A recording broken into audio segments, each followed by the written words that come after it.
station. Essential Sports Hub headline presented by Celsius Energy Drinks. Red Sox began their regular season with a win yesterday, 3-0 in Cincinnati over Terry Francona's Reds. This was a scoreless game until Ceddanne Rafaela's RBI single in the top of the seventh inning, and Garrett Crochet picked up the win, throwing 6 scoreless innings. Roman Anthony paced the offense with 3 hits. Yeah, we got a tough group. We know what we're made of. Our pitching staff's unbelievable. We expected that. We saw it today. And we got a gritty lineup. You know, we're in there. We're trying to just scratch and claw any way we can. I thought we did a good job of that today. It was one of those days where, we didn't crush the ball all over the field, but, we made it happen. The two teams will have today off. Sonny Gray will start against Cincinnati tomorrow. Celtics had last night off. They're back at work tonight at home against the Atlanta Hawks. Grandy and Max have the pregame at 7 and the tip-off at 7:30 here on 98.5 The Sports Hub. Jaylen Brown, Derek White, and Neemias Queta are all listed as questionable. In college basketball news, top-seeded Arizona had no trouble with Arkansas last night. They ran them off the floor, 109-88. Wildcats through to the Elite Eight. They'll play Purdue. They got a tip in with 0.7 seconds left to play for a 79-77 win over Texas. Down in Houston, Illinois knocked off Houston 65-55. They'll play Iowa, who's in the Elite Eight, after a 77-71 win over Nebraska. Boston College yesterday hired Connecticut assistant Luke Murray as their new head coach. And finally, France beat Brazil yesterday 2-1 at Gillette Stadium in a soccer friendly. Sports Hub headlines are brought to you by Awaken 180, a no-risk all-rewards path to real weight loss. If you're not happy with the results of the first week, get 100% of your money back. Awaken180weightloss.com. I'm John Wallach on Boston's Home for Sports, 98.5 The Sports Hub. Your next update at 6:30. Are you actually coaching the game, or it's just that is? I feel so strongly about that. I can't even tell you. Boston Talk Sports here. What do we got? The Sports Hub. Ladies and gentlemen, I need all of you to stop what you're doing and listen. Toucher You might hate me, but you're listening. and Hardy Don't bother me. I'm at the Pickle Palace. on 98.5. I know what I'm capable of. He said something about peanut butter, right? Yeah. Boning, baby. Make America nut again. That's gross. That's disgusting. Let's talk about cheese. What are you going to have for lunch? I was at dinner with my wife and a friend. Kitty, kitty, pussy, kitty, kitty, kitty. Flap, flap, flap. Shut up, I'm trying to talk to Paul. Toucher and Hardy Good luck trying to put your finger in it when there's a million holes. on 98.5 The Sports Hub. Let's go. Specialists. Jackpot. Ringo. Hey, good morning, everybody. Good morning. We are Toucher and Hardy, Town Fair Tire Studios, 617-779-0985. Danny Roach is in for Hardy today, who is in Las Vegas, Nevada. If you were listening to the overnight show, you would hear that information. As Blind Scott called Ben Mahler and told him that he was to rob the Hardy pool. And then Ben Mahler said we had his number, which I don't have.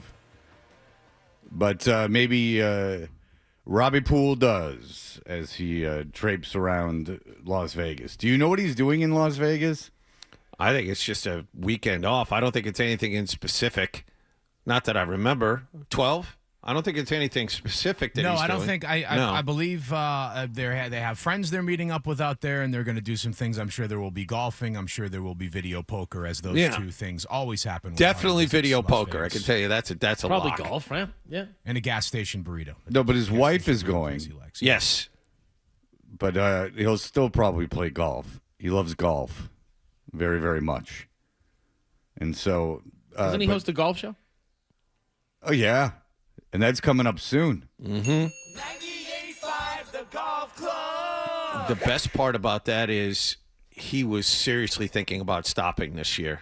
And I'd like to think I kind of had a hand in shaming him into keep going. You know, they said, the Masters is coming up. You can't do it. And then people started to email in. People started to call and say, I listen to you every Sunday. You got to keep going. And there would be routinely a time where Hardy would put his head in his hands and rub his eyes like he always does. And like, all right. I have this conversation with him all the time. He can't, and I understand it, is that radio is a perilous business and you can't usually, and as evidenced when they started the Sports Hub, and Hardy didn't keep a job. He was part-time, and he had just had kids.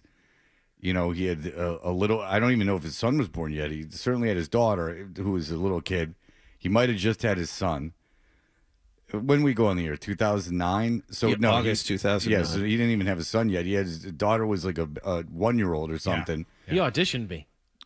So, yeah, so when they switched, like, I knew I had a job. I knew the Sports Hub that the station was flipping before almost anyone else. And I still felt it was very perilous. So certainly no one thought that we would keep our jobs after they thought they were just letting us run out our contract, which would have been so dumb.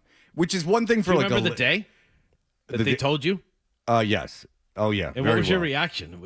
I was psyched. My partner wasn't, but I was psyched. And the thing was, like, I could understand the audience going like, oh, these guys don't know anything. They're just going to run out their contract thinking that radio contracts were like these incredible albatrosses that big companies couldn't get out of. And that I understood. But when people in the industry, a lot of people in the industry were poking around under the assumption that they were letting us just run our contract out, which would have been so stupid. So they would have flipped the station in a major top 10 market. At the time, a huge move, national news, and they would have kept the morning show in order to save 6 months worth of Is that how much salary. time was left on your contract?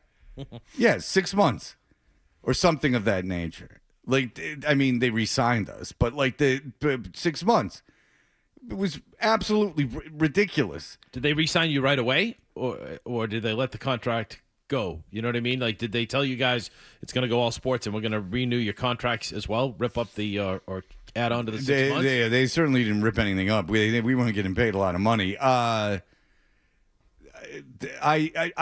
know that we had some contractual security. Like there was something. Yeah, like they weren't flipping it to get rid of us. They weren't keeping us just to turn around and get rid of us. They wouldn't have done that. That would have been really stupid.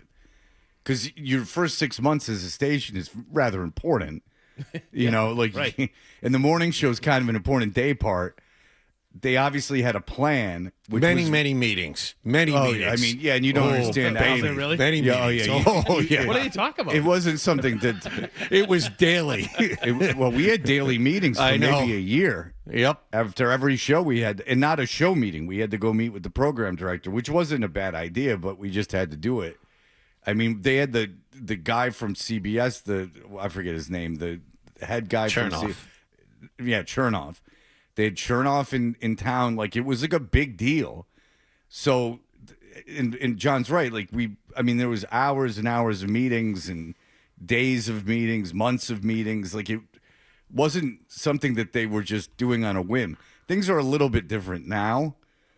Like, when there was the change with the morning show this time, there was really nothing. It was just like, they let me do whatever I wanted. So that was nice in comparison. But the idea that they weren't going to keep us was nuts. But anyway, Hardy didn't have that security. And so he had to scramble. And, he was doing a show with Trupiano, and he was doing weekends, and he was doing production, and he was doing all this stuff. So he was picking up all these other jobs. So he had the job with Sirius, and he had the golf club, and he had all this stuff. And then he ended up getting the update job on middays, but he kept all these other gigs. And these other jobs don't pay any money. Because I remember I went to my agent one time, and it might have been because of Hardy. I was like, hey, all these people are on satellite radio, and I hear it's very quick. Should I be doing something on satellite radio, like DJing on satellite radio? And my agent said it wouldn't be worth the setting up the equipment. Really? Yeah, she said that because, and I don't mean this to disparage Hardy. I mean this in that it proves my point.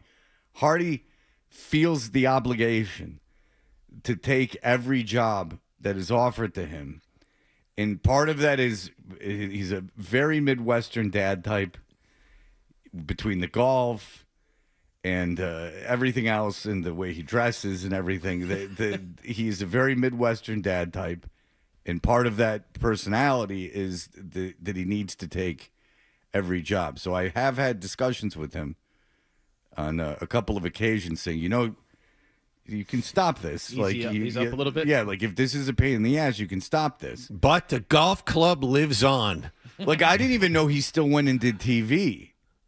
Like, I had no idea he still went and did TV because I don't see it. But like, he'll come in and he'll go, I did TV last night, like on Friday night. I went, you went out on Friday night to do TV? Right. Okay. Like, Right. Like, I mean, it doesn't pay a lot of money.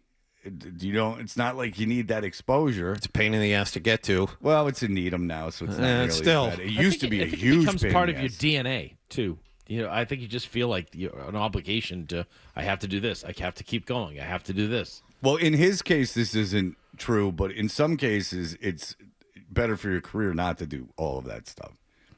That's not what I'm saying about him, but just in some cases, more is not necessarily better. We'll see what happens with Stephen A. Smith.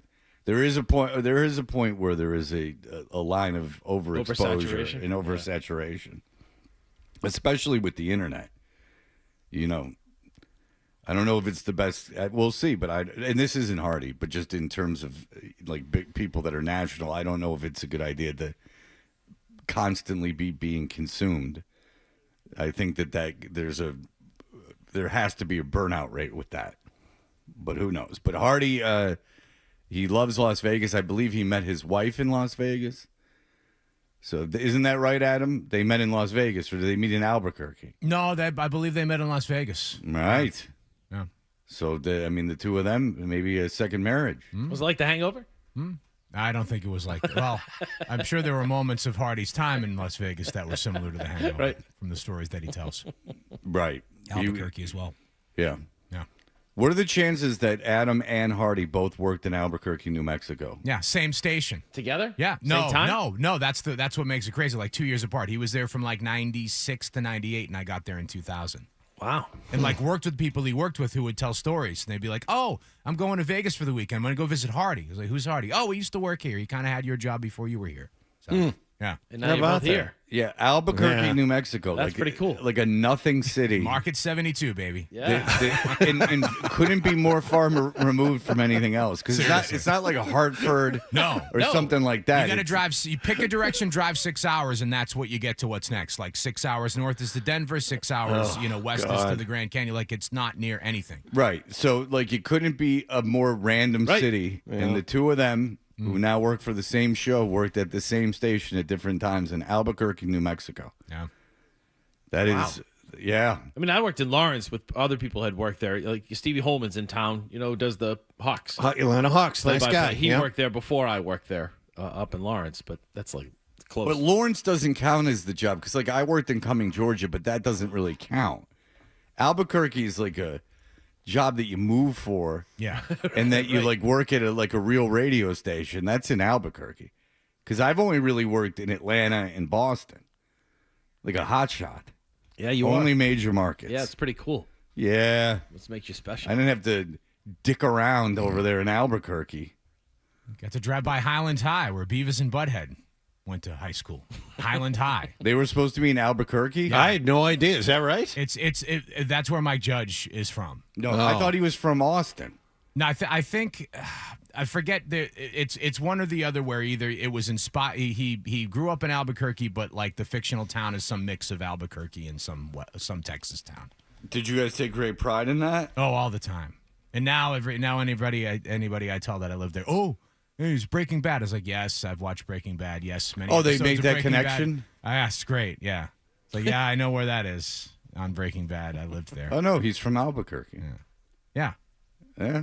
Mike Judge is from Albuquerque. So like I think the fictional town of whatever Texas town that Beavis and Butthead are in is based primarily on Albuquerque. Oh. Yeah. A lot of kids with exposed gums. Yes. Specialists. Now, did you meet your wife in Albuquerque? No, we met before then, and we moved out there together. Oh, so she moved to that's Albuquerque nice. with you. Yes. That's so sweet. That Talk had about to be dedication, huh? That had to be. That's a big thing. That had to be a tough a tough ask. It was. Although it's when I was offered the job, I was like, all right, so this looks like it's going to be a good job. And she had a friend at the time who lived in Boulder, Colorado. So I was like, why don't you fly out and spend a weekend there and see if it's a place you could stand to live for a couple of years? And she did. Her friend came down and they hung around. She actually came back. She's like, I already got us an apartment. I was like, well, what'd she do there? She was in marketing. Wow. Yeah. She had a really good job. And so you did that, and then you entered a contest to be a WBCN DJ. That's right. WBCN was doing a DJ search bit, and I threw my hat in the ring for that, which was interesting. Ended up getting the job for that. So, did any other names of note participate in that you beat out? Yes, but I'm not going to remember who they were. So they were not of note. Let's say they did. Let's say they had like 60 people like circle through that kind of guest DJ thing. There were a dozen of us that were actually in the industry working that had a shot to get the job. Everybody else, it was like local celebrities, local musicians, and stuff like that. Who is a local celebrity? Oh, Peter Wolf, who apparently won't get up early to come in and do our show, was I think one of the guest DJs there. I think they got another just like the Boston music scene type people, comedians and such. I know they had a few comedians go in and do shows. Lenny Clark probably did one. Oh, I find that hard to believe. Yeah, right. Now, well, maybe not because he's tight with Hillman. Hillman said, "No, you don't get to go." Lenny Clark's an all right guy. He didn't care. Yeah, it is funny.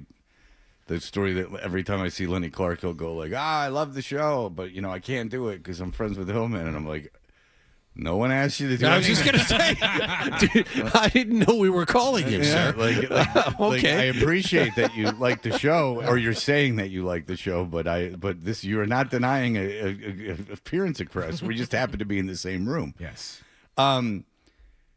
Peter Wolf, I'm of the mind, Dan, was at the Newton Public Library a couple weeks ago while I was there waiting for my daughter. Yes. He had he was dressed like a rocker guy. Like a kind of like a black suit, but like a rock suit with like a scarf or something. That undeniable rock star. Right. And he had shaggy black hair. Obviously, the man would dye his hair. He's a former rock star. And a hat, like a rock hat, like a bluesy hat. But he had a black COVID mask. And I went, oh, my God, that I think that's Peter Wolf. And he was looking at the magazines, and I was sitting in a chair, and he turned and he looked at me, and we made eye contact, and then he gave a second look, like there was almost like he knew you were. No, maybe not that he knew he was, but that he thought we had met before or something. That my face struck something. Spark of recognition. A spark of recognition, and I looked back at him, and then he walked away because he's old. He's 58. No, Peter Wolf is like 80. Dan. He's easily 80. It's a different Peter Wolf. Who are you looking at? What Peter Wolf are you looking at exactly? Musician and songwriter. So he's 58. So when Love Stings came out in 77, he was 7. 7 years old. All right, actually, fellas. You know what? Okay. A 7-year-old probably could have written that song. Easy, Yes. I'm Love just Sting. All right, easy, everybody. I'm just a fill-in. He's 58 years old, Peter Wolf. Right. Remember, they did Centerfold when he was 12. And he was headlining the Garden with the Jay Gosband when he was I saw 3 him at years the old. Garden. Yes, I'm sure you did. That's wow. How about that? But if he was at the Newton Library, I would highly encourage. I'd highly encourage him. I would like him to come in and listen to these listener submitted songs. It would be great if he came in. I've struck out. Kay Hanley's on the West Coast. Bill Janovitz can't do it. I've reached out. Who's the guy from the guy who ended up singing for Boston for a while, but sang in? You mean Van Halen? Gary Sharon? No. Yes, he's the. But there's another one. The first guy. There was a guy from Stryper. Is that who we wanted to get? Matthew Sweet. Yeah, that was a no. Michael Sweet, I think it is. He said no. That was no, ghosted, nothing. But I did reach out to Gary Sharon yesterday to see if he'll come in. Yeah. I haven't heard anything back yet. That wouldn't be bad. I just kind of want like a random rock guy.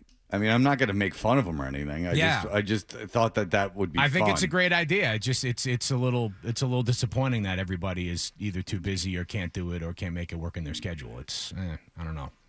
You know? But they live in town? Yeah, like everybody we're reaching out to is local. Like I'm pretty sure Gary Sharon's on the North Shore.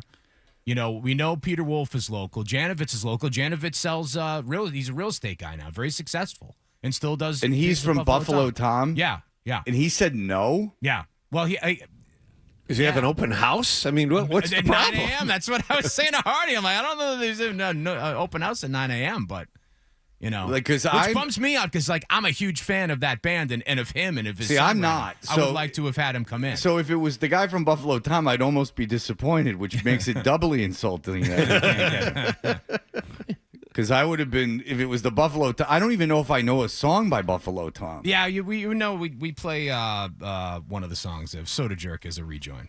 We play. Yeah, but that doesn't necessarily mean that I know the song. I would know it as a rejoin. But not as the actual song. Right. Like I've heard the band Buffalo Tom. I've heard of the band Buffalo Tom, but it's very possible I've not heard one of their songs.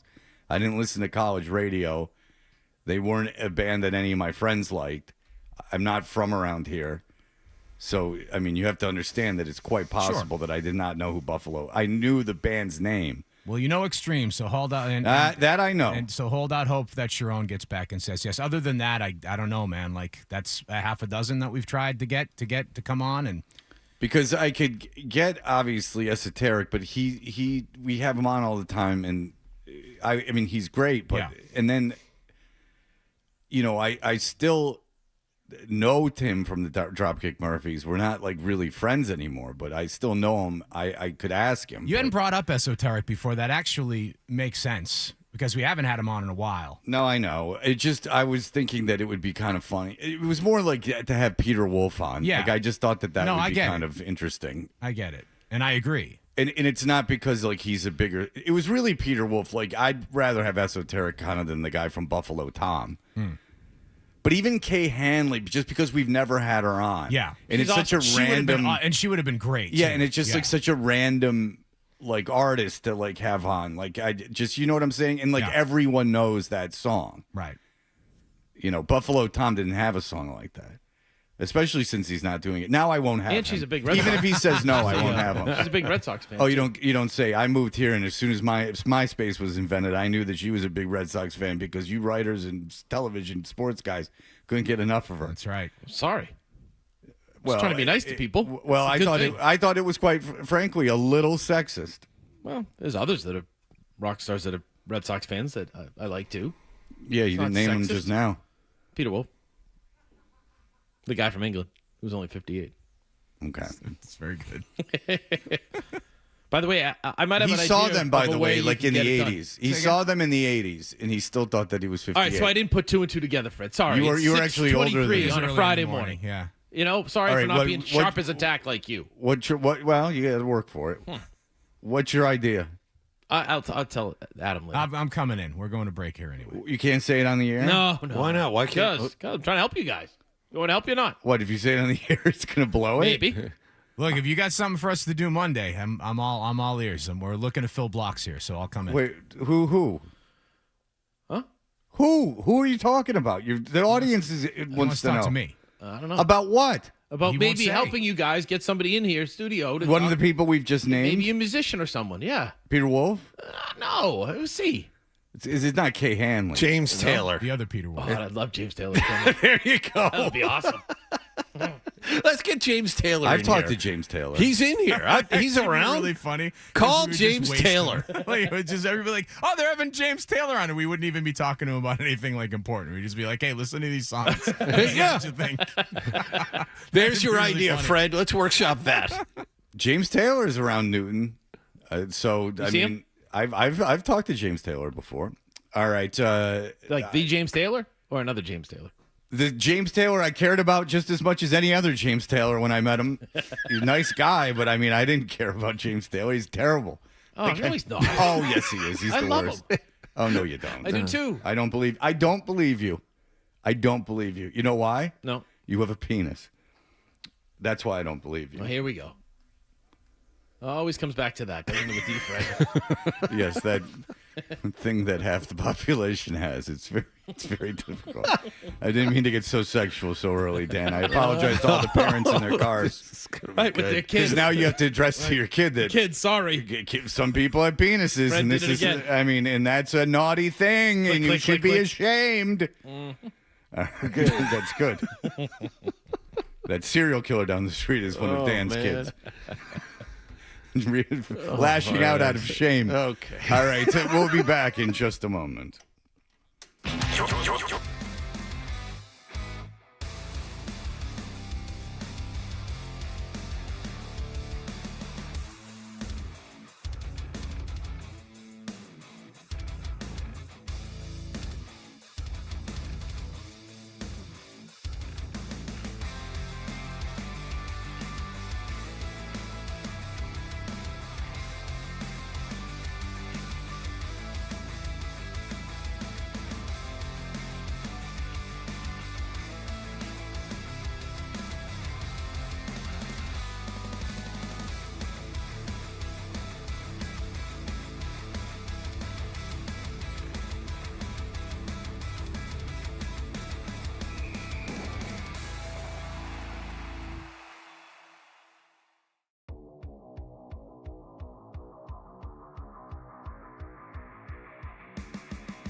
and over.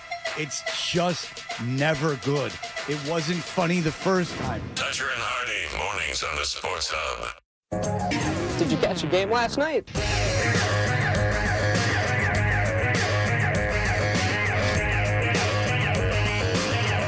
Hey, we are Toucher and Hardy. Danny Roach is in for Hardy today, and you should have heard what he told Adam. That was not for the air. Woof. Thank God. All right. It was opening day. Yes, it was opening day. More specifically, opening day for the Red Sox, Fred. They began their regular season yesterday in Cincinnati against Terry Francona's Reds. Garrett Crochet made his second consecutive Game 1 start for the Sox against lefty Andrew Abbott, who, believe it or not, made the All-Star game last year and posted an ERA of under 3 for the Reds last season. So, Sox had threats in the first 2 innings, but this was a scoreless game all the way into the bottom of the 6th. With 1 out, the Reds loaded the bases off Crochet with a walk and a pair of singles. Crochet was nearing his pitch limit for the day and had to face a Eugenio Suarez, who had 49 homers last season, and Spencer Steer. These were the 5 and 6 hitters in the Reds lineup. Scoreless game, Crochet nearing 80 pitches. He's got a couple of swing and misses from Steer. Whatever he feels best about as far as throwing a strike here. Here's the payoff pitch. Swing and a miss, struck him out. Cutter. A cutter at 90 to fan him, and they leave him loaded as Crochet strikes out Suarez and Steer. 3-2 pitch, 90-mile-an-hour cutter, top of the zone, and Crochet got out of it and kept the game scoreless, and that worked really well because in the top of the 7th, Marcelo Mayer led off with a pinch hit, double to the gap in left center. He was bunted to third, and that brought up Ceddanne Raffaello, who had a count of 1 and 2. Up the middle, base hit. The run is in. Meyer scores. Ceddanne on opening day does what he did so often last year. Comes up with a very meaningful hit, and the Red Sox are on the board 1-0. And they took that 1-0 lead. Justin Slayton came on in relief. He shut out the Reds in the 7th. Garrett Whitlock stranded a runner at second in the 8th by striking out Suarez again. And we went to the 9th with the Sox still up 1-0. And here's where the ABS system came in handy. Marcelo Mayer singled the lead off. But after that came 2 quick outs, so Roman Anthony came up, Fred, in a big spot. He worked a 3-2 count. He was called out on strikes, appealed it by touching his helmet, and ABS found that the pitch was less than a foot low, about 5 inches low. So instead of the inning being over and the Sox with a 1-0 lead, they were 2 runners on for Trevor Story. And a line drive and a base hit into left. Here comes Meyer. He will score. He almost stumbled around third base, but he is in to make it 2-0. And a giant run driven in by Trevor Story. Red Sox 2 and the Reds 0. Then coming with 2 down in the 9th. Jaron Duran singled in another run right after that. Aroldis Chapman got the side in order in the bottom of the 9th, and the Red Sox win the opener 3-0. I thought it was again, that's as good as you can get when it comes to, if you're a Red Sox fan watching that game, that's exactly how you want it to play out. You got Crochet to come up big when he needed to be big in that final inning there with the 2 strikeouts with the bases loaded. That's why he's your ace. Then you had the bullpen behind you to get it done with Slayton, Whitlock, and then closing it out with Chapman. And then on offense, you got just enough, Roman Anthony. The thing we keep saying many, many times over and over again about Anthony is just that, he's kind of your face of the franchise now. And if you look at all the statistics around his day, it's pretty remarkable. Most recent players to reach base 4+ times on opening day at the age of 21 or younger.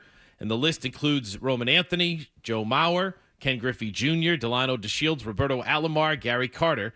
How many of those are Hall of Famers? So everything you saw, you had to like from that game. And then we saw the ABS challenge system. That's why it's in place.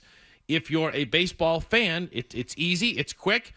Instead of, having a 1-0 lead going into that 9th inning or what have you, you get out of there with a 3-0 lead thanks to the reversal call by Anthony. And a couple of hits later from Story and Duran, you had your ball game. So that's why everything fell into place. It's one game, yes, but it's certainly a nice start if you're a Red Sox fan. Dan, I have to ask you a question, and Fred, I find this very odd. Dan, when he goes to games, will score those games, and, he's got a whole folder's worth of it.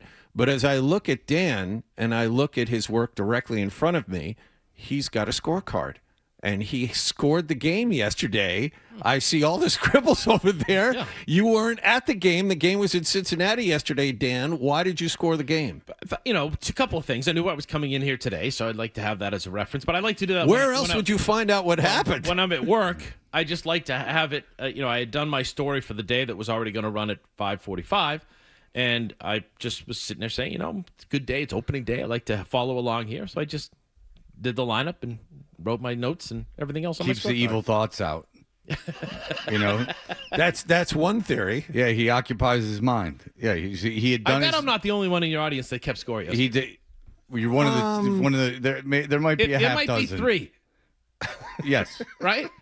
If you're sitting at home scoring the game, I love when the announcers say that too. If you're scoring at home, they don't say or if you're by yourself. Yes. They say sarcastically, but they did.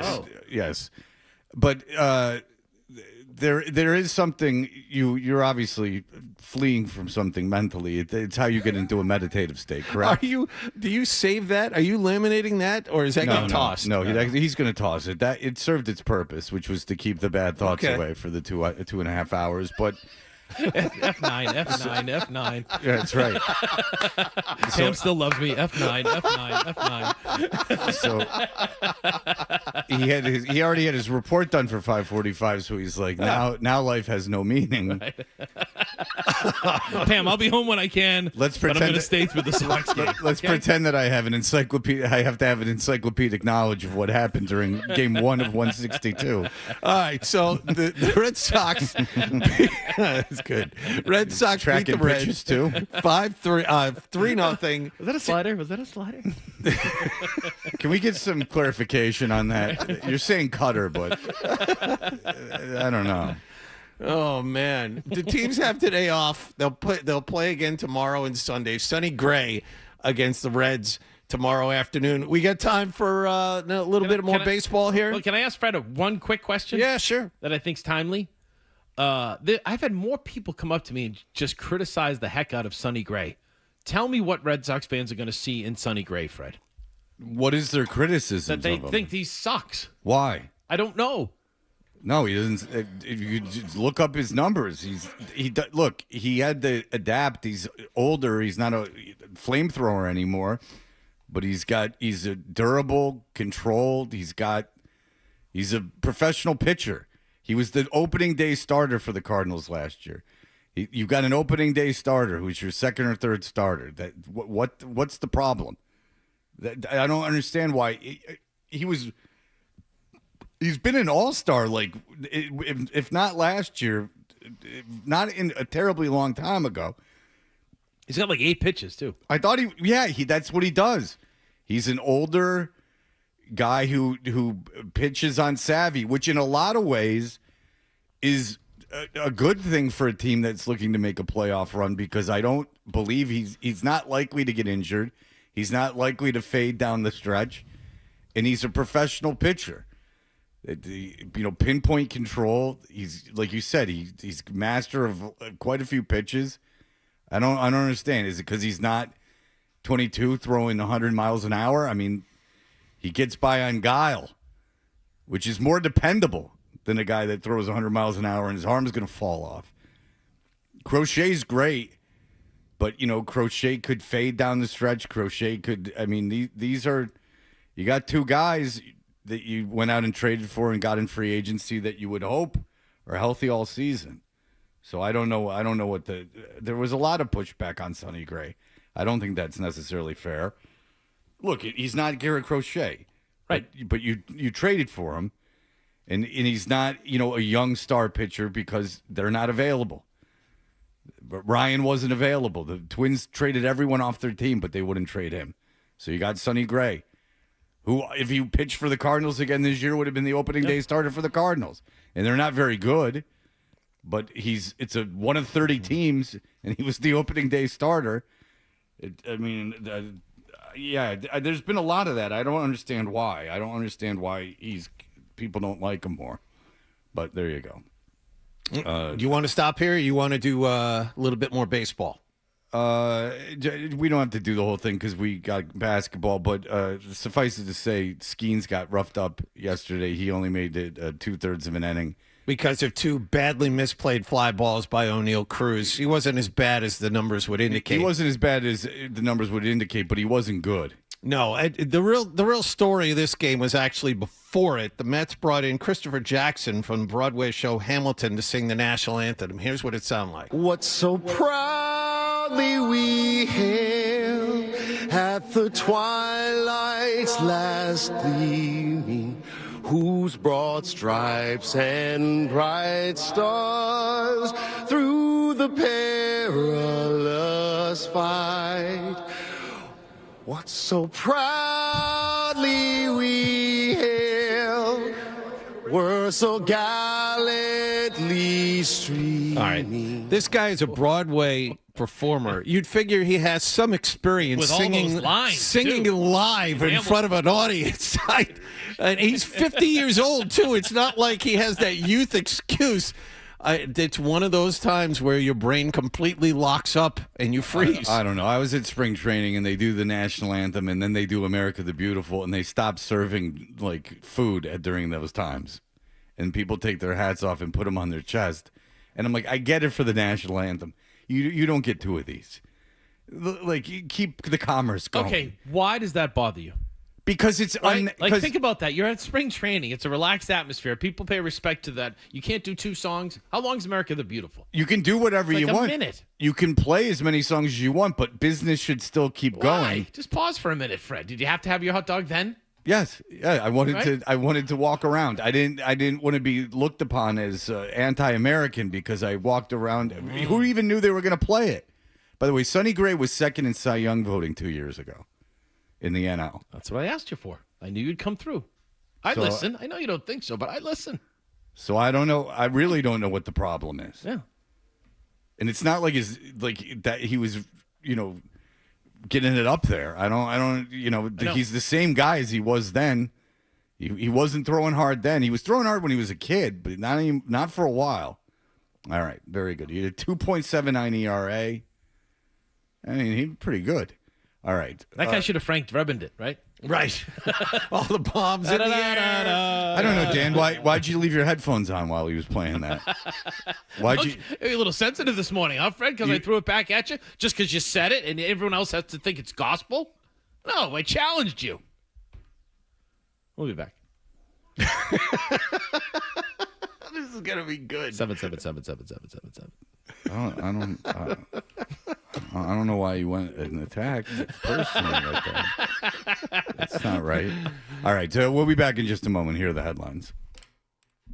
Sports Hub headlines presented by Celsius Energy Drinks. Red Sox began their regular season with a win. 3.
not Fred. You got a bunch of stuff wrong when you talk. So much for this country. Dutcher and Hardy. This country's a bunch of buffoons that don't know the rules.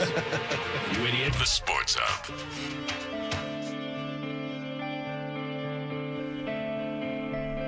Dan was really letting me have it in the break. It's going to be weird the whole show now. I know. I said, what are you doing this weekend, Fred? No, you were giving me the business about not stopping walking during America the Beautiful. And thinking that they should still serve sodas in food during America the Beautiful. Then you explained it. That was me being played on a boombox over a crappy PA system. Yeah, I thought it was a bit much. Maybe we could keep moving here. Next break, we'll talk more. Listen, if you don't want tax money pouring in, I mean, we are at war. We could use some of that tax money. I don't, listen. Okay. I was just trying to help the economy.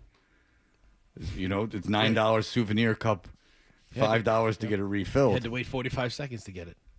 Oh, no. They weren't moving fast. You were at the wrong park. All right, tonight's the big night for the NCAA, but they did play last night. Sweet 16 began last night with 4 games, 2 apiece in San Jose and Houston. The true Cinderella of this tournament was 11-seed Texas. They battled from a spot in the first 4 to get themselves to a game with Purdue. Yes, and Cinderella, Texas. Cinderella University of Texas. From the first 4, Fred. From the first 4. They were one of the underseeded. last teams added. Last programs added to the tournament. But yes. Yes, this one tied in the closing seconds. Smith working against Weaver, dribbles right, puts up a runner right of the lane, banks it off, tip by Kaufman. Red is good! 0.7 to go!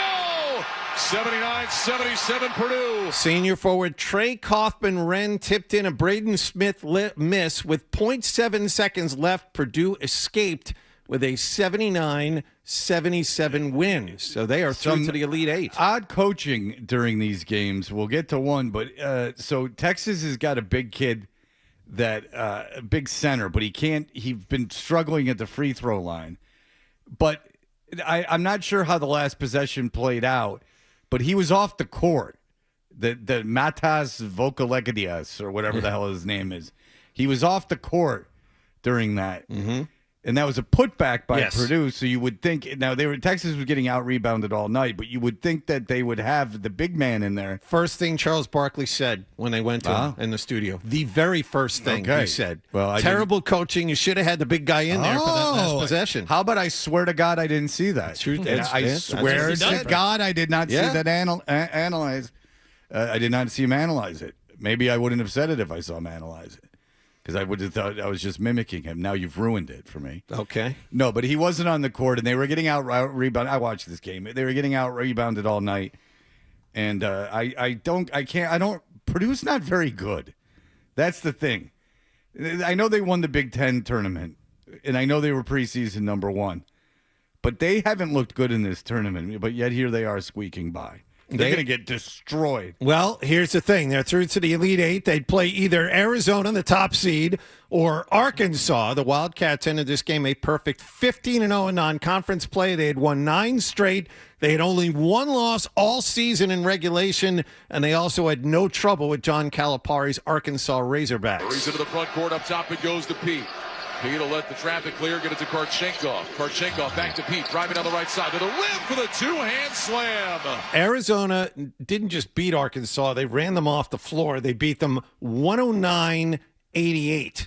No contest. So Purdue should lose that game based on what we've seen from Purdue's Arizona. going to get absolutely destroyed in that game. Obliterated. So on the other side, 9th-seeded Iowa, who beat defending champion Florida by 1 point in round 2 of the tournament. Real powerhouse matchup. They played Nebraska in a game that everyone yawned at just by reading who the two teams were playing for a berth in the Elite 8. If you love white people, yes, no shortage of white people on the court at all times. But this game was interesting for one reason. Iowa led 71-68 with just under a minute to go. They had the ball, and they beat Nebraska 77-71, but listen to this. Marcus Lawrence, you put all that, look at this pass, oh my goodness. Fulguris! What happened? Well, that was a major defensive breakdown. But there was a reason for that. Iowa, with that dunk, went up by 5, and Nebraska never recovered. The reason Iowa got that dunk by Fulguris is because Nebraska had only 4 players on the floor. Fred Hoiberg didn't send out a 5th player. Yeah, it's inexcusable. That's really inexcusable. There's not even obviously a reason for that. And I couldn't be happier.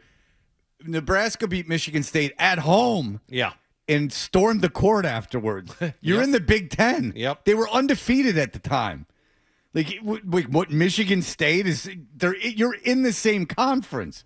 Now, if you're like Oakland, not even Oakland should do that. Like if you're, I can't even think of like Adrian College or something in Michigan. You storm the court. Yeah. Nebraska, your Big Ten team. The coach after, in fairness, the players and the coach after the game in the press conference were like, "Could you stop doing that?"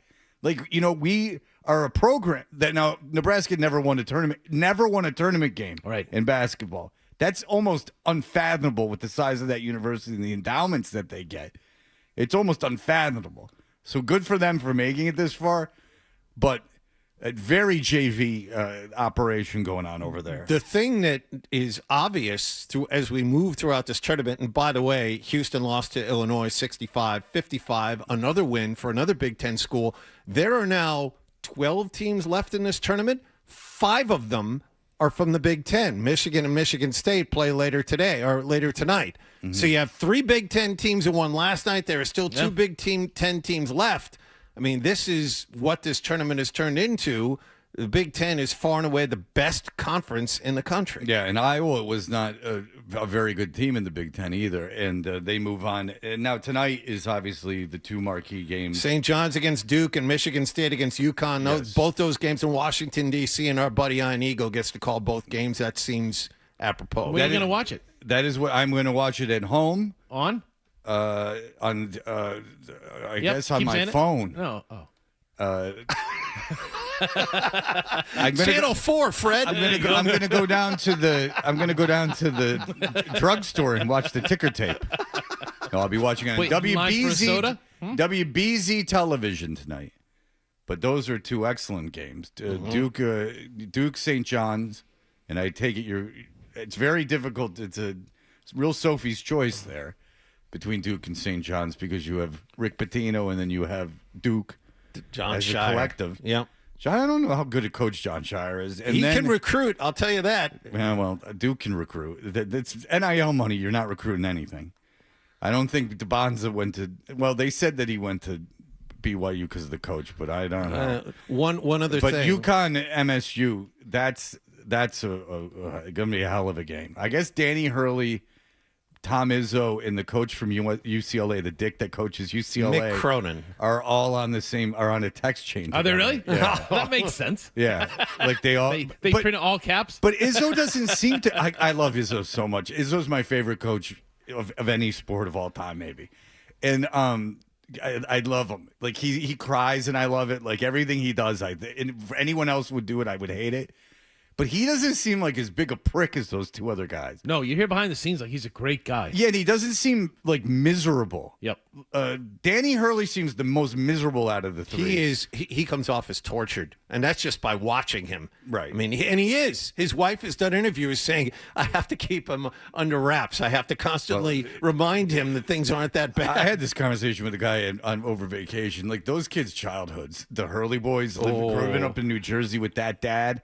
That couldn't have been any fun. And then when you're Danny Hurley and you're in college and they're all chanting your brother's name. By the way, I mean, there's it's just a little all bit of an anger. Oh yeah, I mean, you could just put him in like a year's worth of just therapy and just see where you come out. You watch Bobby coach. He's worse than Danny, and I'll tell you, I have experience with this. Danny was the head coach at Wagner, who played in Bryant's conference. So I saw Danny and Bobby together on the sideline when Wagner would come to Bryant.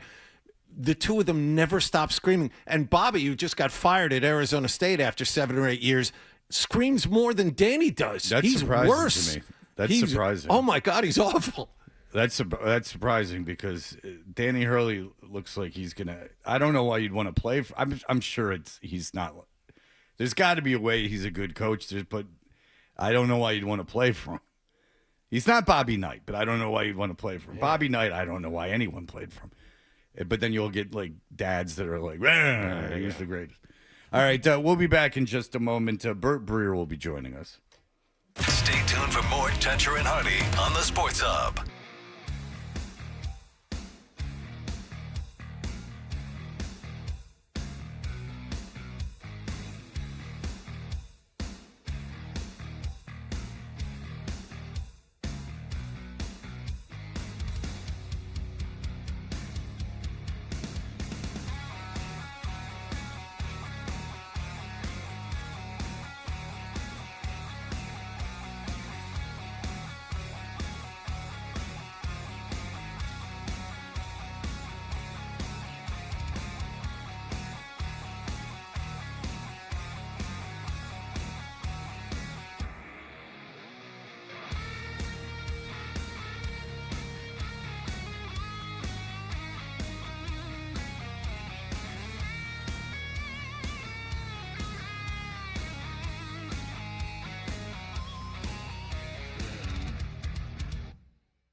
So Don Rafaela, Trevor Story, and Jaron Duran each drove in a run in the win, and Roman Anthony added 3 hits. Yeah, I mean, any win's great, but first one, I thought we played good baseball. Our pitchers dominated, and it was a clean game. Sox will pitch Sonny Gray against the Reds tomorrow. Celtics entertain Atlanta at TD Garden tonight. Grandy and Max have the pregame at 7 and the tip-off at 7:30 here on 98.5 The Sports Hub. The Green may be shorthanded for this one. Jaylen Brown, Derek White, and Neemias Queta have all been listed as questionable.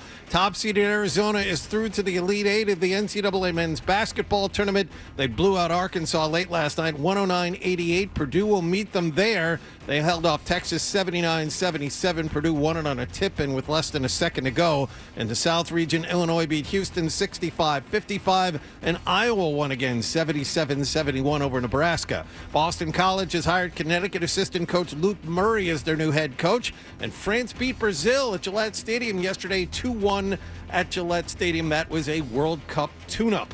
Sports Hub headlines are brought to you by Awaken 180, a no-risk, all-rewards path to real weight loss. If you're not happy with your results in the first week, get 100% of your money back. Awaken180weightloss.com.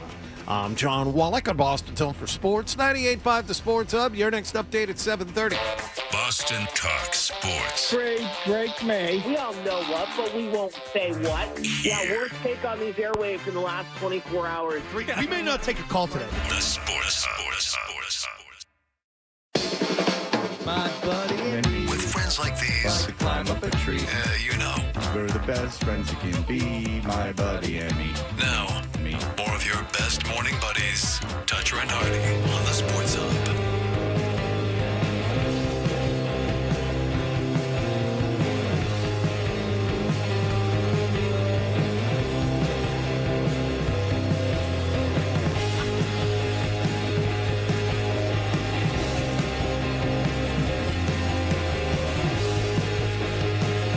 We are Toucher and Hardy. Dan Roach is in for Hardy today. You can watch us on YouTube. Subscribe to 98.5 The Sports Hub on YouTube. Bert Breer is the senior NFL reporter and lead content strategist for the MMQB. Hello, Bert. Hey, guys. What's happening?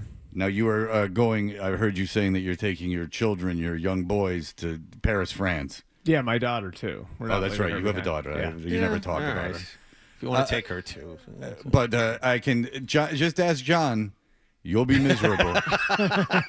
He's doing it right. He's doing the Airbnb where you have some room. I got a hotel room where it was like the space of that chair you're sitting. How old are in. your I think kids? like you have to be careful. Well, because you just don't know what hotels are going to look like. Exactly right. Yeah. Yeah. No, you look at pictures and it still didn't do it justice. Airbnbs, you do know, obviously. How old are your kids? 11, 9, and 6. Yeah. What are they going to do in Paris? So we're going to take them to a PSG game on Friday night. That's good. So that'll be good. We're going to take them to Euro Disney. Nice. Now you're talking. the culture. I didn't do that. No. So you're soaking up the culture. And then, like, we actually present you dinner. Emily's very organized when it comes to this stuff, and so she found like there's like a food tour we're doing one day where they'll take you to different historic parts of the city, and then you get like to eat different food, and for us drink like wine or whatever. And then like there's another one where we're doing like a neighborhood tour. I think we're doing a I thought this was kind of weird, a scavenger hunt at the Louvre. I saw a group doing that when we had our kids in there. Okay. Everybody looked lost. It just seems like well, that'll be us. Okay. It seems like you have had to plan a lot of non-specific Paris activity. Well, you say Paris. Right, stuff you can do in your backyard. I'll never understand unless you have like these like brilliantly curious children that are like somehow like into the war. Or like, you know, or into like the great novels or something, or want to see where all the expats stayed during Hemingway's movable feast period. Eiffel Tower, Bateau Mouche. But it's like kids do not care about any of this I stuff. will say this. So like you guys know I'm first generation on my mom's side. So when I was a kid, I spent a lot of time in Europe and hated going. Like, so I get what you're saying.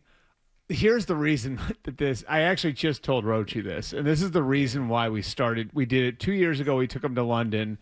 My younger son, Drew, loves soccer. We took him to an Arsenal game. We took him to a Chelsea game.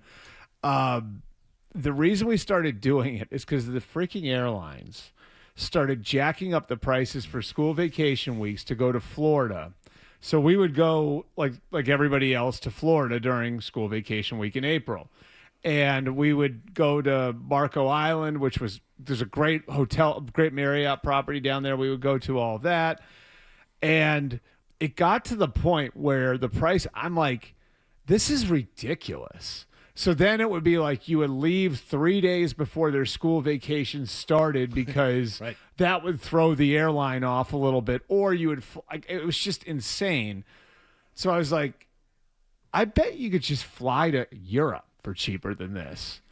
And sure enough, 2 years ago I looked, and you could fly to Europe cheaper than you could fly to Florida. So, I don't know. I figured, and they loved London. They thought London was really cool. London is easy. London is it's like taking a kid to New York City. Right. Yeah. Paris Taking the is kids this summer. Paris is a different ball of wax. It's you're asking a lot. We'll see. Maybe you'll come back. I'll give you and my lie. full review when we get maybe back. you'll come back and lie and say that you guys had a good time. I'll be the judge of that.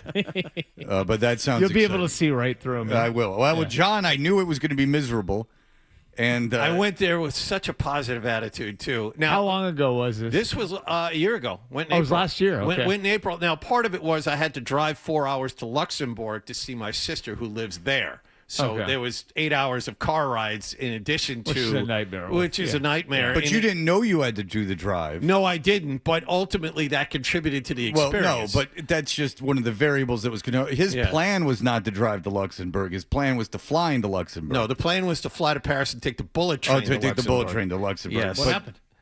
It was Easter weekend, and we didn't book early enough. Oh, and it was booked out. It was booked solid. Yes. Yep. Yeah, so he had all that going. Now, I understand seeing his sister in Luxembourg, and that's just kind of your kids have to eat it. Believe me, I had to sit at my mom's shack where she grew up in Kings Park, Long Island for 2-3 weeks with literally nothing to do. And they're old, so they didn't have cable or anything. It was just... They barely had a TV. I would throw a tennis ball into a square box that was outside, they had I guess in the Middle Ages, a grill that was just a concrete box, and I would sit there and I somehow found a tennis ball. I'm not lying about how little there was to do. I found a tennis ball, and it was like Castaway with the volleyball. And I sat there alone and just threw the ball into this box over and over and over again. And so I know even when I take my kids to Florida, my 17-year-old son to Florida, I have to have stuff to do every day in Florida. So I can only imagine carting them when they were little kids to Paris. Oof. Oof. And then even if you're entertaining them, you got to go to Euro Disney, and who the hell wants to do that? I was excited about this. Now I'm not anymore. I know. Right? Well, Fred has that effect. And then, as an adult, you could go to the Louvre and see things and explore it at your own pace and enjoy the culture of it. But now you're at some stupid thing where it's like herding a bunch of kids around to do a scavenger hunt. Well, it could be miserable the whole time. The one thing that helps is we are going with another family. That is the same family we went to London with, which are great friends of ours. And load your pockets with nips. Kill time before the wine. I will say drink this. through it. I will say this from spending as much time as I did when I was younger in Austria and Italy. As much as I despised when I was 12, I despised my parents for bringing me over there, which is the most spoiled whatever, and because I just want to hang out with my friends, over the summer. It actually was really good for me. So even as if evidenced now, it was really good for me to be able to see different parts of the world, even though I didn't realize. That's the thing. These trips and the kids invariably start bitching and moaning. Like we were at the Louvre, and 10 minutes in, Dad, can we leave? And the answer was no, you can't. I know exactly which one of my kids is going to be exactly. that guy. But ultimately, these trips aren't necessarily about the children. It's something that's necessary. They need to see it, even if they don't like it. They still have to go. That's all. That's what Paris turned out to be, and that's what London's probably going to be when I take them in July. London will be fine. London's great. London will be fine. I've been there. It's just not with children. I mean, you'll be fine. My kids thought the subways, it's so easy to get around. Like Yes. I remember, like the other family we went with were like, oh well, we got to figure out the Uber situation. I'm like, we won't have to get into a car. And like the subway, when you get in like a subway system in one of these cities in Europe, it is like we are so freaking far behind them. Mm-hmm. Like it's like embarrassing how bad our cities are when it comes to public transportation versus the cities over there. Now I haven't done that part of it in Paris, so we'll see how that goes. But in London, it was. London is like it's not for a like that in massive place. Paris, London, we walked. No, you're not going to get that. London's the easiest place in the world to and get there's around. nothing like taking kids against their will to places to really broaden their curiosities. When that's any psychiatrist will tell you that.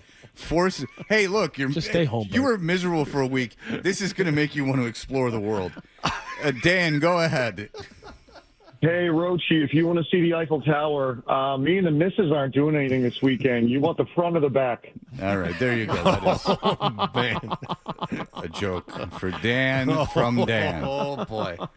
All right, well, listen. Hey, everyone, I saw That England was a and good France capper on the last week, conversation. right? I saw England and France last week, right, over at Epcot. See, that's the way to go, Fred. That's right. No Oh. problems. Takes you 10 minutes. Disney World, if you don't have those fast passes, is like the 7 circles of hell. Like it is Yeah. Disney World's. There's some rides where you can't get them. I have Newer the ones. I had a friend who worked in PR at Disney. Oh, look who at would you. give me. He used to run PR for the Falcons, and he would give us when the kids were little. We went a few times. He'd give me a stack of fast passes, and I remember then after having that.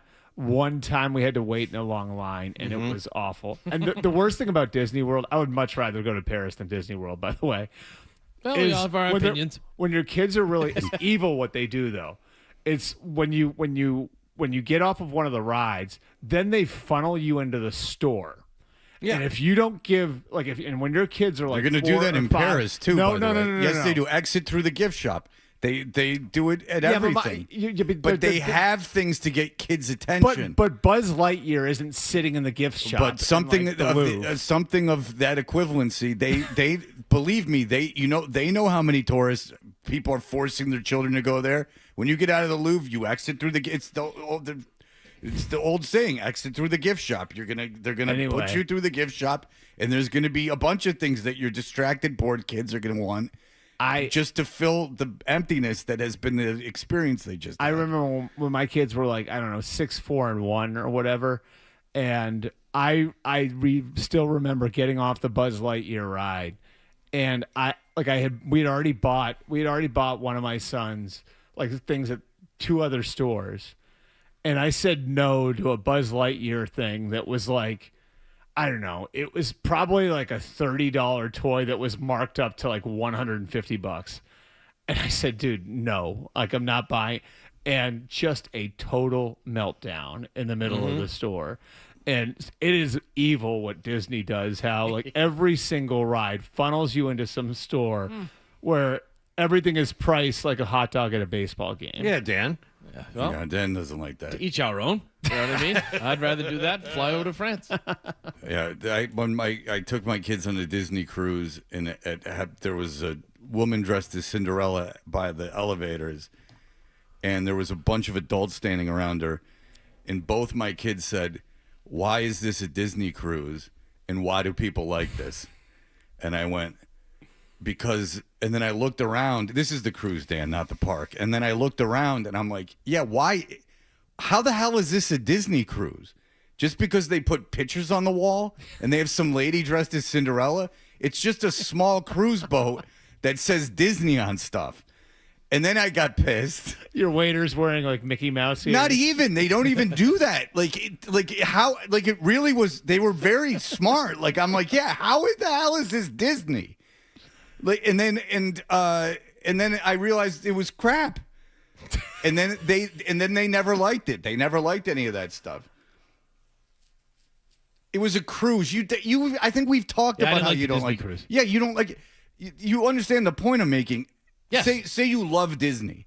You go on the cruise. How the hell is that Disney? It's not. It's not. Thank you. Yes. You were giving me a look because you wanted to be I wasn't offended. giving you a look. Because you wanted to be offended. Who's but you happy know out that's of this right. group? I'm happy. I was just I'm back happy from because Disney. Bert's going to You have know? to come back and talk himself into circles about how they weren't See? miserable. Yes. It was I came off a wonderful time. It was cheaper than flying to Florida, so I just decided to go through hell. Right. Ended up in Iceland. Yeah. Maybe Actually, they charge. that would be fun. Yes. Maybe they charge that much to go I to Florida promise I'll be because it's honest. worth it. When I come back, I promise. Well, I'll good. be honest. John was on it. I want to know, Bert, if you're But we are relaxed we're and bringing- comfortable after a nice vacation. So we're bringing him in Disney. We're bringing him to a soccer game. We're bringing him like this is. Stuff I didn't that do they're any of gonna those enjoy. things. Now I you're didn't trying bring to him to Disney or justify a it. soccer game. No, the Disney thing is just. I think everyone's going to be. You'll just be. I'm not going to bring him him to like the beaches of Normandy. You know what I mean? Like I don't need to. Like we're not going to bring him to stuff that they're going to be incredibly. bored No, by. but a lot of Paris is soaking in the how old it is and the history, and that's going to be of absolutely no interest to them. No, I didn't particularly like Paris. I like London way more because I'm simple. I'm a simple man. But I didn't get it. And there was stuff I wanted to see in Paris, and then I found myself wanting to leave. And we went to like Champagne and stuff. They're we not did a bunch speaking of with stuff. those weird words in London the way they are in Paris. Well, they can be hard enough to understand in London too. All right, we'll be back in just a moment. We'll talk football with Bert Breer. Johnny Wild Game. More Toucher and Hardy.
the Sports Hub.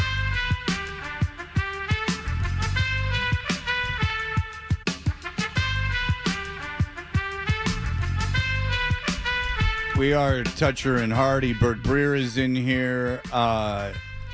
Bert, you talked about Jackson Smith and Njigba and his new deal. How he's up for a new deal, and the Rams would be keeping an eye on that because of you had said they had some concerns with Puka Nacua. Yep. And now here we are with Puka Nacua. What's going on with him? Yeah, I think, you guys saw the story this week, obviously, Fred. I just think, they feel like they still love him. And the dichotomy with him is he's everything that you want between the lines. And then you got the stuff off the field. And so they're managing that. I don't think any of it is sinister. I think that there's more that's going to come out with that story. But I think he is a kid in his 20s who's doing a lot of dumb stuff, and putting himself in positions where he can be putting a lot of things in jeopardy. And so, does he get that? It doesn't seem like he does. Needs to grow up. It's growing up is what he needs. And that's what everybody around him tells you is like, we love him. He's a good-hearted kid. He does some dumb, stupid stuff. And it's just. And I think that's part of the reason why, and I told you guys this, I think I've told you guys this for a few weeks now, that I think that they were going to wait on paying him. Now, the difference between him and JSN is that JSN had the 5th-year option because JSN was a first-round pick. Puka was a 5th-round pick. So functionally what that means is that if they don't pay him after this year, he's up. And so, yes, he's eligible for the first time, but they don't have the extra year of flexibility that the Seahawks had with JSN. So if they don't pay him now, then they got to franchise him after the year, and then you know how those things can go. So my guess would be that they would probably let this ride. The market's already moved. We know what the market's going to be for Puka, and you're probably talking about him maybe doing a deal in July or August. Okay, so they feel that he's immature off the field. Yeah, and I mean, I think that's pretty clear now, right? What's all this? And he keeps with all this anti-Semitic stuff. I don't understand. So there was the thing. So if you watch the thing, and I watched the whole live stream. That was in October, I think, right? Somewhere in there. Yeah, there was a live stream of these guys playing ping pong with him, and they kind of set him up to say some anti-Semitic stuff, right? Yeah, Am I reading that correctly? Yeah, they set him up to do a celebrate, say, hey, would you do this as a touchdown celebration?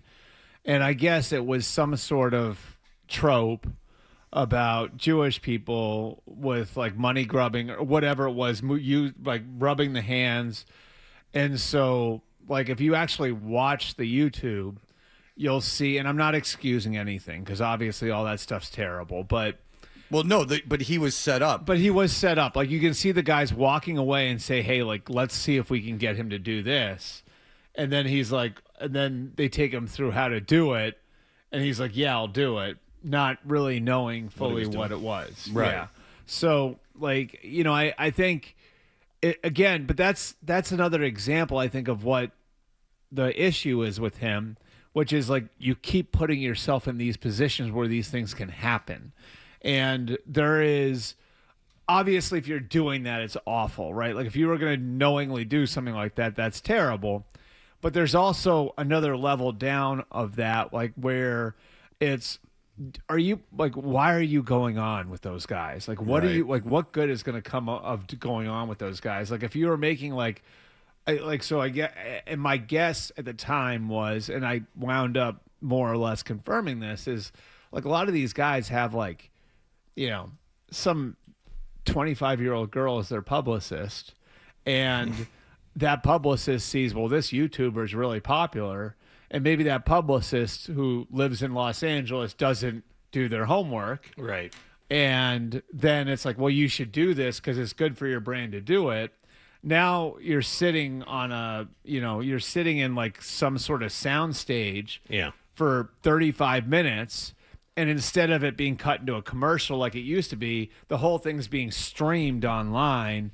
And once something gets streamed online, so anyway, it's another example of him, like, he needs to grow up and understand, like, the implications of his actions. He needs to grow up and understand, like, this is probably not a good idea for me to be doing this or putting myself in this position. And even, like, the thing with the thing he was accused of with this girl, it's like there's part of it, like, where, and it sounds like it sounds like this is going to wind up being like he's falsely accused, but there's also the example of, like, who are you hanging around with?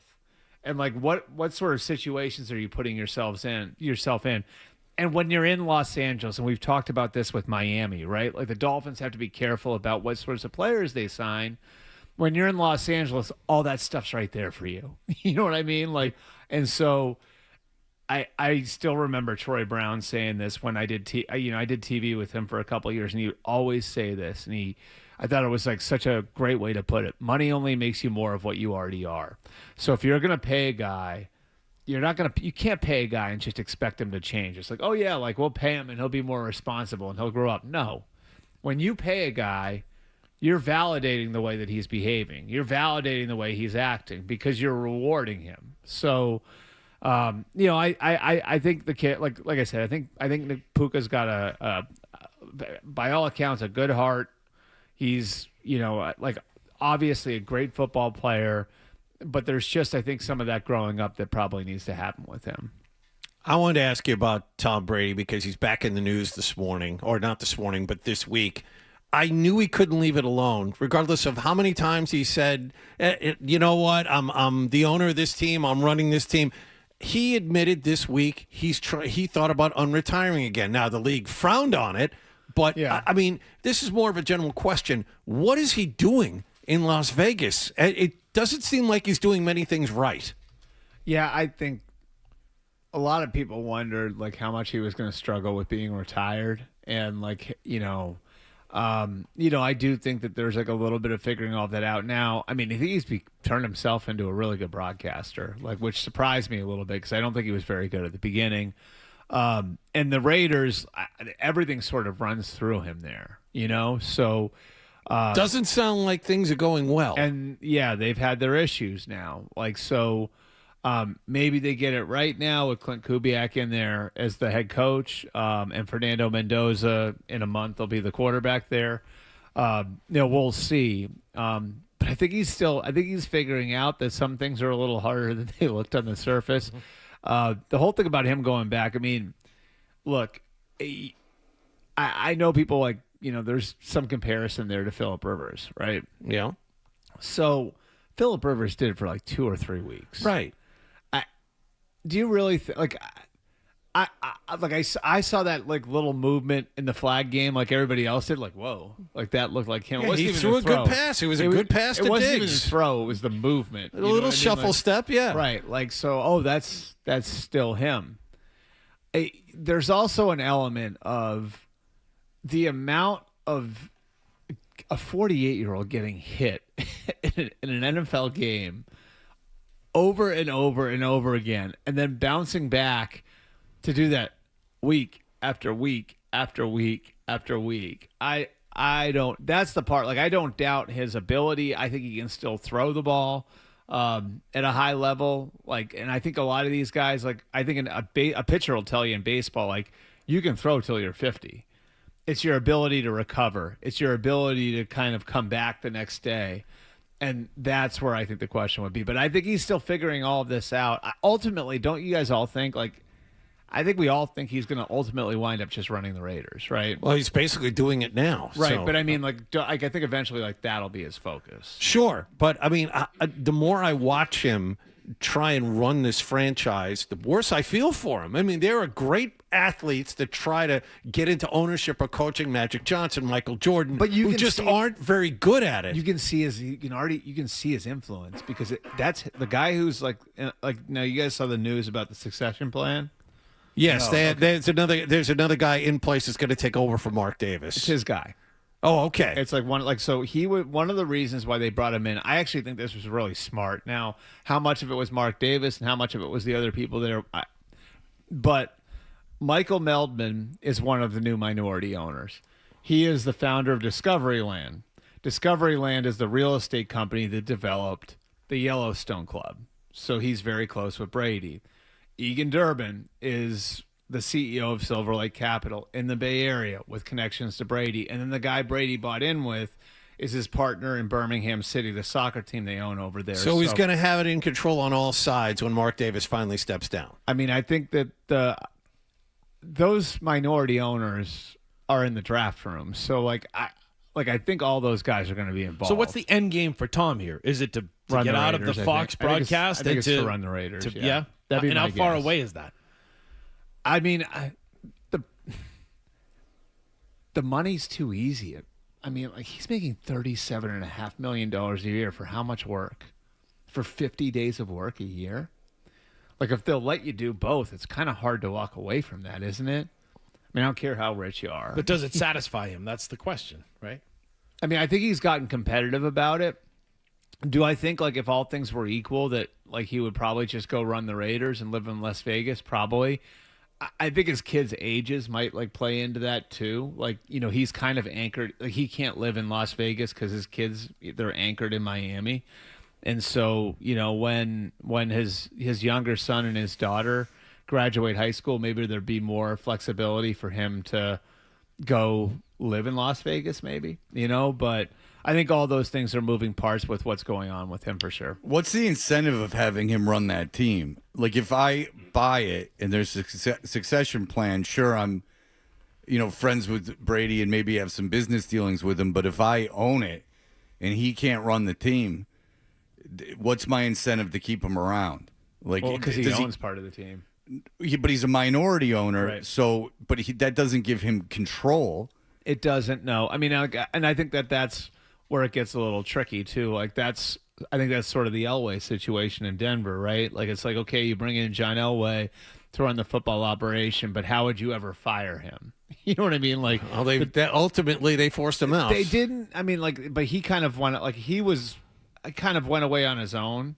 So like, and I think Elway had kind of gotten to the point where it was like it didn't look great, and they were able to kind of manage that through, and they were selling the team and all of that different stuff. But yeah, like that's definitely a tricky part to it. It's like if Tom helped you get in, and Tom was part of the bridge to get in for you, and position guys as being like part of the succession plan when Mark Davis isn't around anymore. You know, then obviously you're going to be beholden to him. And so if he shows he can't run the football operation, that's really, really sticky. But maybe he can. He's still learning it, you know. So we'll see. And he's got, you know, his people in there now, and he's going to have a quarterback, and we'll see where they take it. Yeah, but you're married to him forever. And that's the thing. Yeah. Right. And if it doesn't work out, you're really screwed. Yeah. So if I'm buying some $100 billion business and I got a guy who's a minority owner, but he wants full control and he's not doing a good job, my patience is going to be very low for that. Right.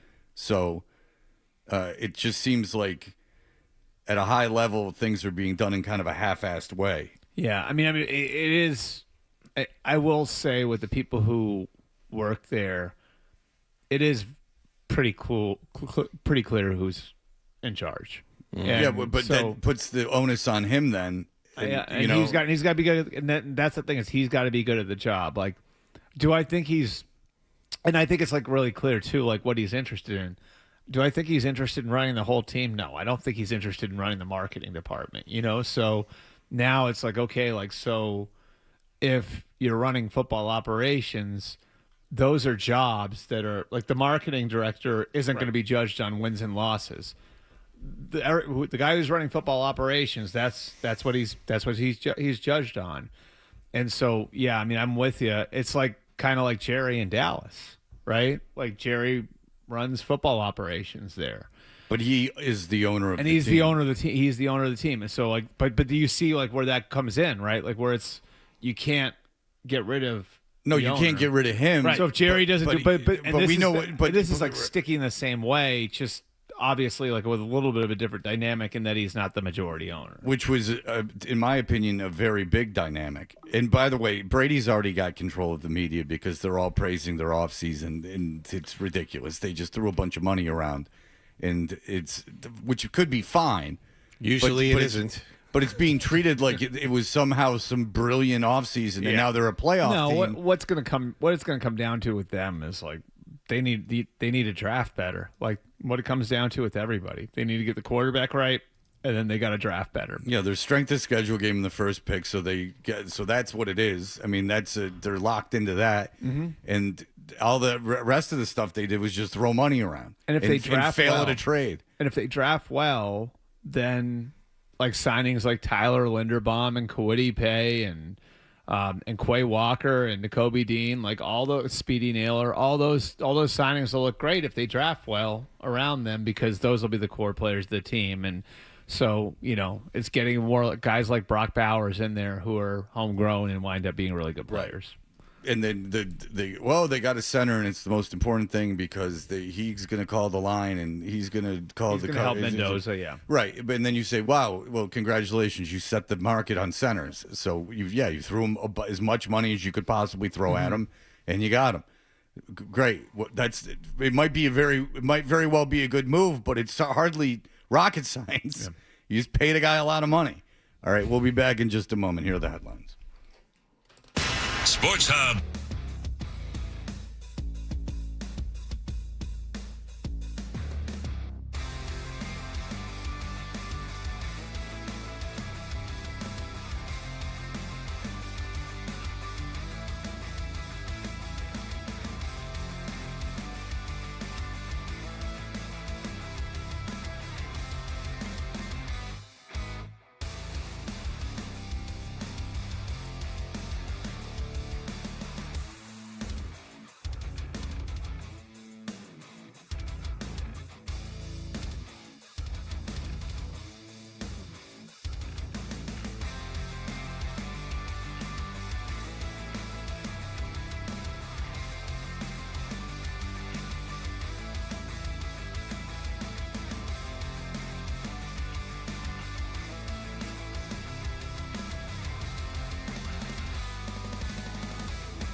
we all just take acid? It's unbelievable. Toucher and Hardy. We'll keep talking about Like you, Fred. I'm not worried. the Sports Hub. Toucher and Hardy. Dan Roach is in for Hardy today. Bert's now nervous about going to Paris, as he should be. Despite your best efforts. No, because of my best efforts. It's funny you guys talk about these Premier League games that you've gone to. I'm rereading that Among the Thugs book, which Bill Buford, he was living in London, so he started hanging out with the firms, like the lads, those like hooligan gangs. Yeah. And then then there was that Hillsborough Stadium, 1989, 97 deaths, 766 injuries. They used to put people. This is not forever ago either. They used to just put the crowd in standing room pens, and then there would be these like massive washes of crushing. Like it was a whole situation. So, like I said, like when we went to Chelsea, and Arsenal, and Chelsea was like very, like kind of, it was like Fenway or Wrigley, like very, you could feel the money in there, and it's old, but it's been refurbished. Arsenal was wild because you could tell it was way more of a blue-collar crowd, right? And so they were playing against Aston Villa, and Fred, there was like a visiting supporters section, right? Like that's like carved out for the other team. It was ring around it of like armed police, and it was like, it was like, and they had it at the Chelsea game too, but there wasn't a problem. And then when we were walking out, because at Arsenal you're at like in the middle of this neighborhood in North London, like they're yelling, like it just felt like a fight was about to break out, like because I think Arsenal hadn't won the Premier League in forever, and I think they were in first place, and Aston Villa upset them. Oh. And so Aston Villa, the fans coming out were feeling themselves. Yeah. And yeah, it felt like, I don't know, like before they fixed Fenway, what a Yankee Red Sox game would have felt like in like 1995, you know? Yes. Yeah. Yes. So anyway. So there was this, you were mentioning this flag football thing that occurred. Yep. I did not see anything of it, nor do I care to, but... you didn't take in 1 minute of it, huh? I did not take in 1 minute of it, but is the NFL pretty married to this thing? Yeah, so this actually, like, this is about globalizing football, and, you know, they've tried, obviously, forever. They're going to be in, I think, what is it, 6 or 7 different, I count them up, but like 6 or 7 different countries this year. And one thing they've found that I think was obvious from the start was you can only grow so much if kids aren't playing the sport.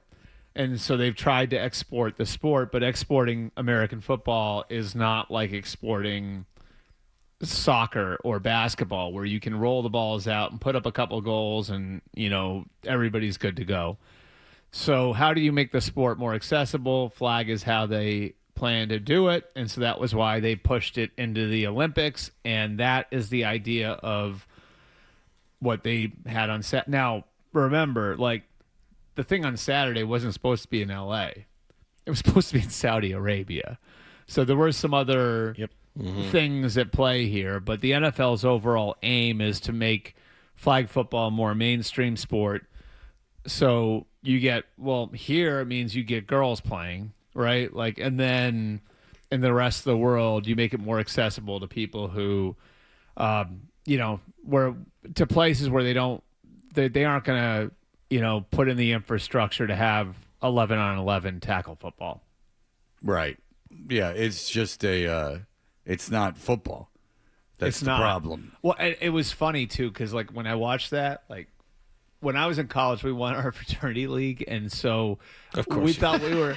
That was great. There was no reason for you to say that. No. There was no reason for you to bring that up. None. I swear to God, I'm going somewhere. No, with you're this. not. I swear to God, I'm going somewhere. Okay. With this. So we won our flag fraternity. Sure. Yes. So then one of my buddies had the bright idea, like thinking we're hot, you know what, to enter us into like the local Nike league.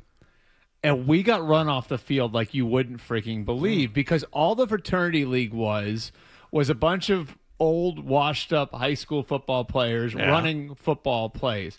When you got into the Nike League, it was laterals and throwing sideways, and like it was totally different. And it was a different type of kid too. They were all like little soccer players. So, like, I wasn't surprised. Like, that's just my point of reference. I did not mean to. But Just that was for the record, there's still no reason for you to bring up the fact that you were a that's champion. why we entered into the Nike League, right? And the Nike League, I'm like, when I say we got our, I think we quit the league. Wow. I think it was that bad where it was like we got our brakes knocked off, and it was. So anyway, it is a totally different sport when you're actually running strategy and gaming it up. Like, and when I heard Brady say, like, they got to put in some rules to make this more like real football, it's like it's not. You kind of It's its own thing, It's right? not. Well, it's not. It's not, and that's the thing is that it doesn't translate. It's like playing something else. It's not even the same game. So that's why I don't think it's wise that the NFL is investing all this into flag football. I guess if it makes money at a youth level, but in terms of because it's not going to translate into kids playing football, and if you don't have a pipeline of kids playing football, the strength of the sport, right? Because that was the original plan, right? It was to get kids to participate in football without the violence at a young age of helmets and things like that. That was the initial plan. It's an introduction to it, and then like they started to think bigger picture with it. And what's going to be really interesting though is so the NFL pushed this really hard, and now they actually like voted in rules that's going to that would force like owners to allow their players to play in the Olympics. Did you get any idea watching that the NFL players are going to be able to make the Olympic team? No.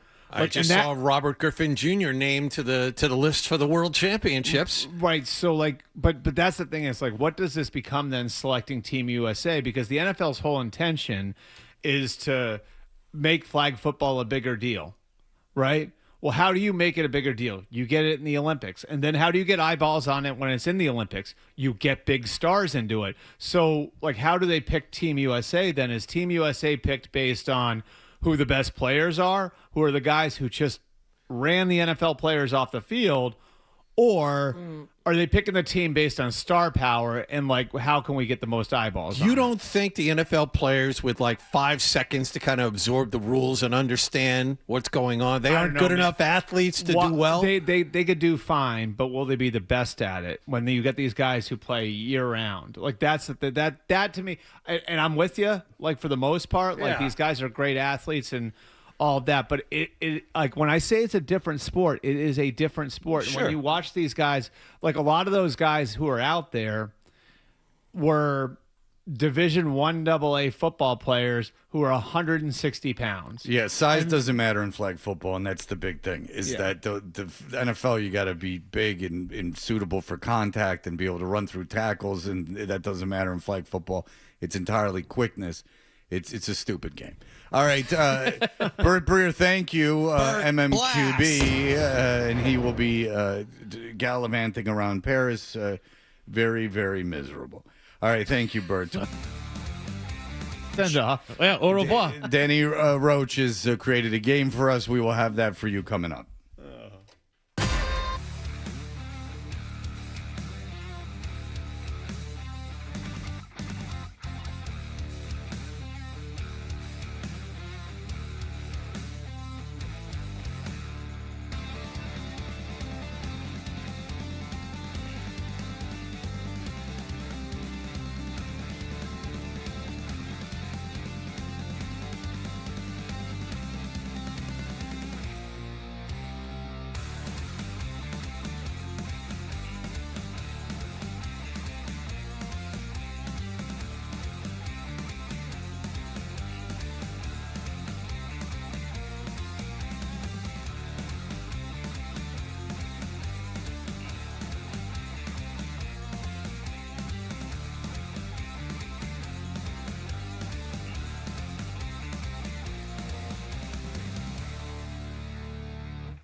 The Sports Hub. Take me out to the ball game.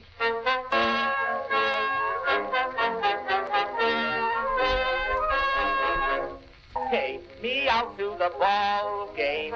Take Opening day has come and gone. But the feeling still lingers. You're got a scorecard. Danny Roach kept score yesterday during the game. Dan is in for Hardy today, and the reason that we love to have Dan, who you can see on YouTube, if you subscribe to 98.5 The Sports Hub on YouTube, the reason... Showing the YouTubers. Yeah. You can see how he kept score in order to keep the demons out of his head. He had to keep score. But nonetheless, we love having Danny on. Danny always comes with something in his back pocket for us, something he says, don't worry about this. I have got it planned. Mm-hmm. And then you have a game for us to play today. So on the plane ride down on vacation last week, I sat there and said, but what am I going to watch, right? TV was early in the morning, so it was quiet and everything else. And I popped in A League of Their Own. So it was nice. So it kind of got me in a real good mood for vacation. It's just great to watch that movie with Tom Hanks and company. So I figured, why not a little game here? I am going to read a line from a baseball movie, and you gentlemen just tell me which movie it is. Okay. So it's pretty simple. Okay, I don't think you guys are going to struggle. I think And you then guys will get them once you've everyone. identified it, or Yes. then Fred has a clip of the scene to add context to it. Okay. As well, All right. So this is Dan. Dan loves baseball. He's a cinephile. Let's right. see. And obviously he co-signs on these movies. He says that these are the movies that he enjoys. Well, my question is, has there been any good baseball movies in the last decade? I noticed that, Dan, as I was helping you compile this list. So many of these are from there was this kind of 80s and 90s renaissance of baseball movies. They're all from a very similar era for the most part. Yeah, they don't really make movies that aren't superhero movies or sequels or animated films anymore. Yeah. So you're Or struggling to reboots of find an old anything. movie. They barely make comedies anymore. Yeah. And usually a baseball movie, you would think half of them would have to be at least have a comedic aspect, and that seems to be something no one's interested in making. What's the best anymore. movie you've seen lately, Fred? I told you when you asked me for your flight, that Black Bag. I watched that. Now, did you like that? I did. Yeah, it was a really good movie, Yes. right? So that was the best movie I saw in the theater last year. Have you watched that new one with Ryan Gosling? Have you gone to see that? No, I haven't been in the movies that much this year. Yeah. What did I see? Did I see anything that I liked this year? I'd have to go to my list. I have a list on my phone. Please text me later. I will. Thank I you. gave you Black Bag. I did Yes. think that and now look, Black Bag's not the best movie I've ever seen. But But I thought it was better than Marty Supreme and stuff. I saw Marty Supreme. That movie was okay.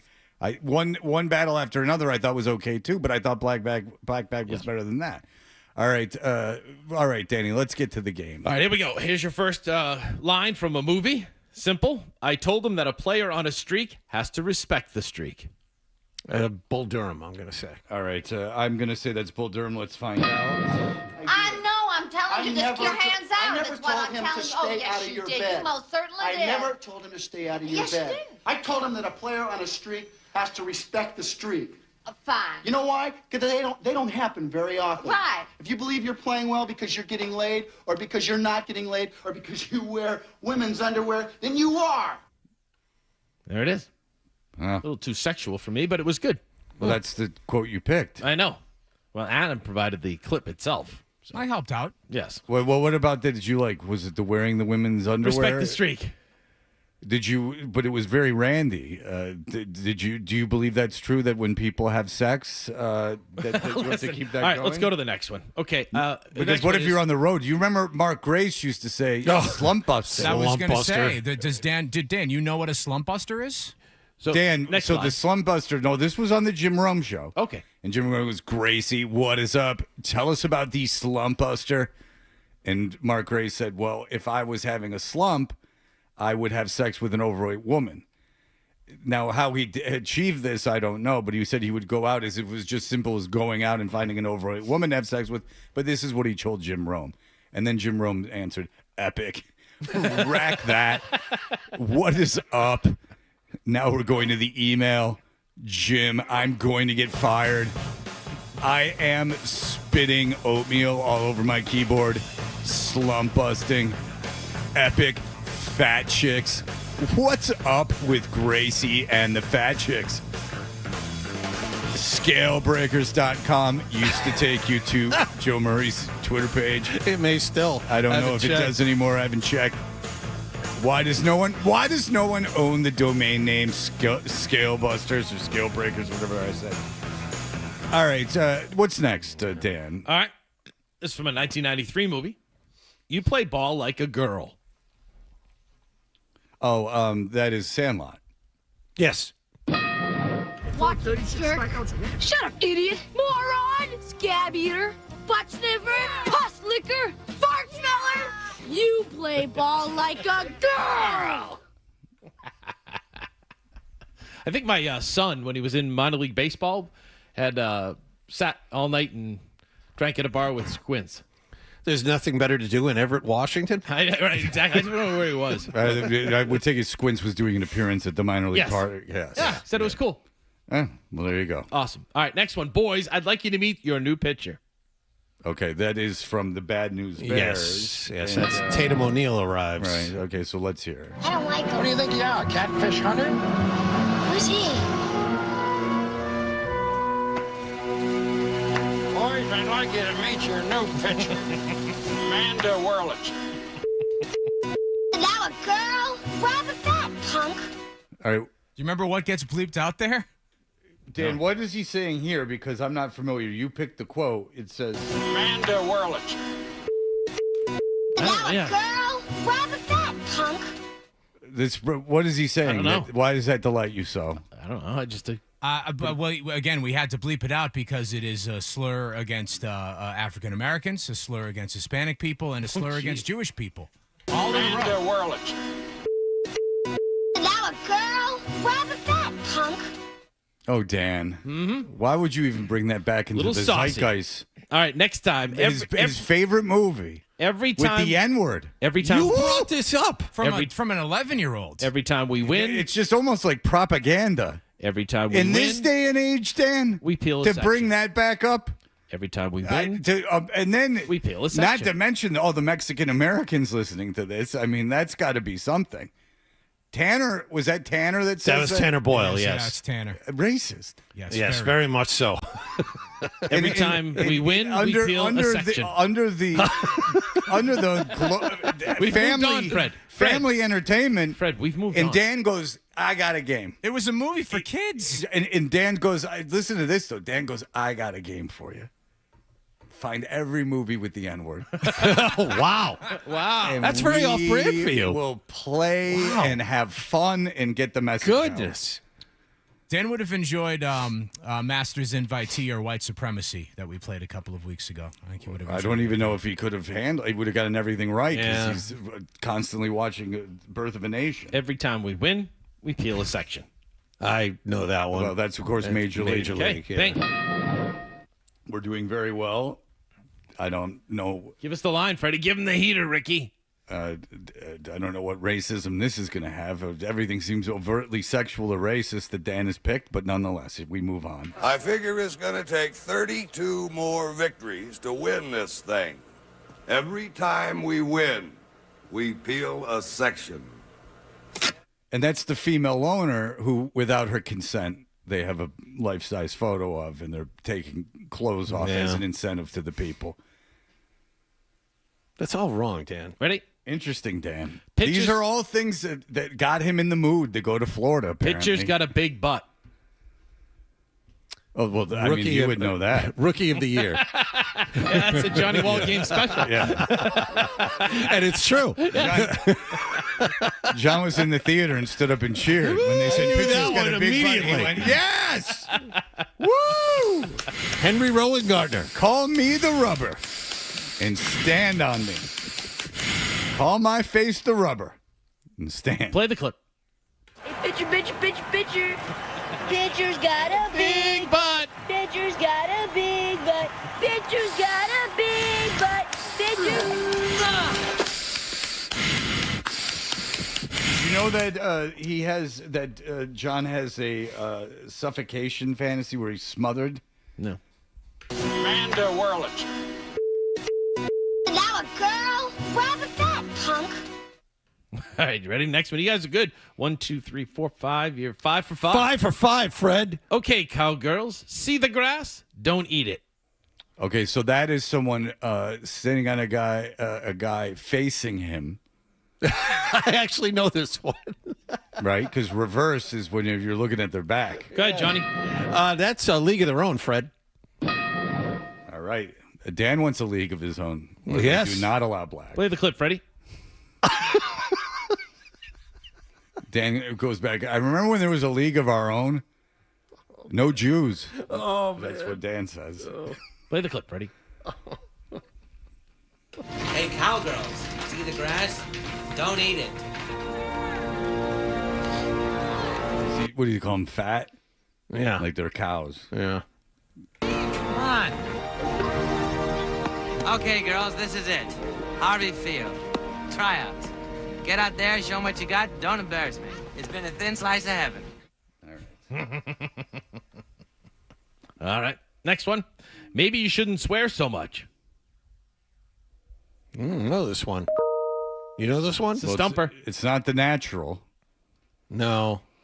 And we've been through Major League and the like. Yeah. Maybe you shouldn't swear so much. This one's a tougher one. It's not Heaven's Gate. That was football. No. What is a baseball movie that we're not thinking of? Bang the drum slowly? I don't know what. That's a good one. I cried Is the it opening Philadelphia? credits of that one. Is it something? Is it from Philadelphia where you missed the point, and it's really about the AIDS crisis? What? It's not Schindler's List or something, is it, Dan? That was Denzel Washington in the courtroom. I know, right? I don't understand. Go ahead, play the clip, Freddie. You guys got it wrong. Strike! Oh, come on now, that's no strike! If that was a strike, then you blind as a horse's head!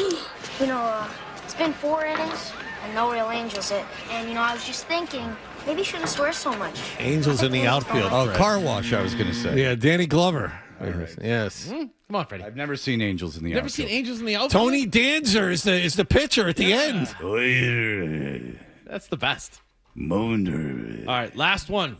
That ruined our perfect record, Fred.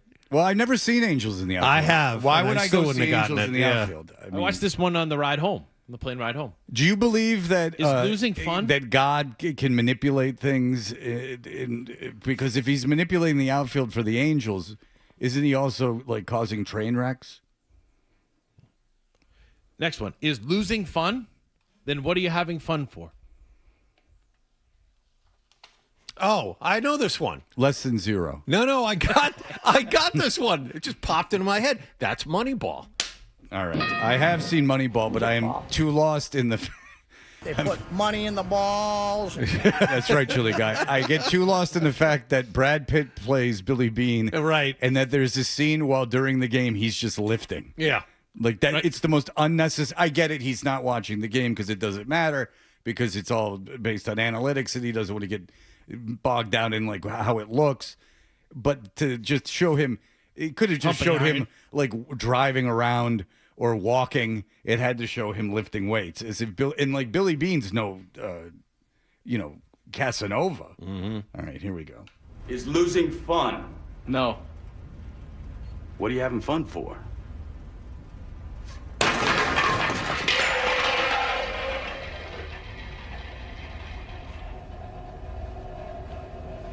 That's Dan knocking down all the crosses they had set up to put in people's lawns.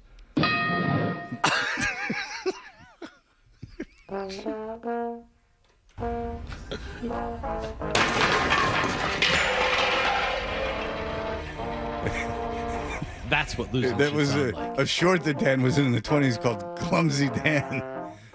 And they would put him in different circumstances. And that one, he This is goes the to music that played. He goes to the Klan meeting, and he slips on an oil slick. And This was so supposed to be such a pure game, Fred, and he's ruined it. Ruined it. he goes, Dan, you all right? And then he's getting chased by all the guys in the hoods. I'm fine.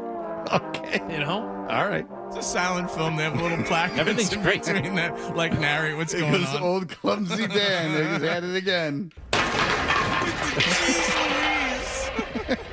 You're not going to bring me down.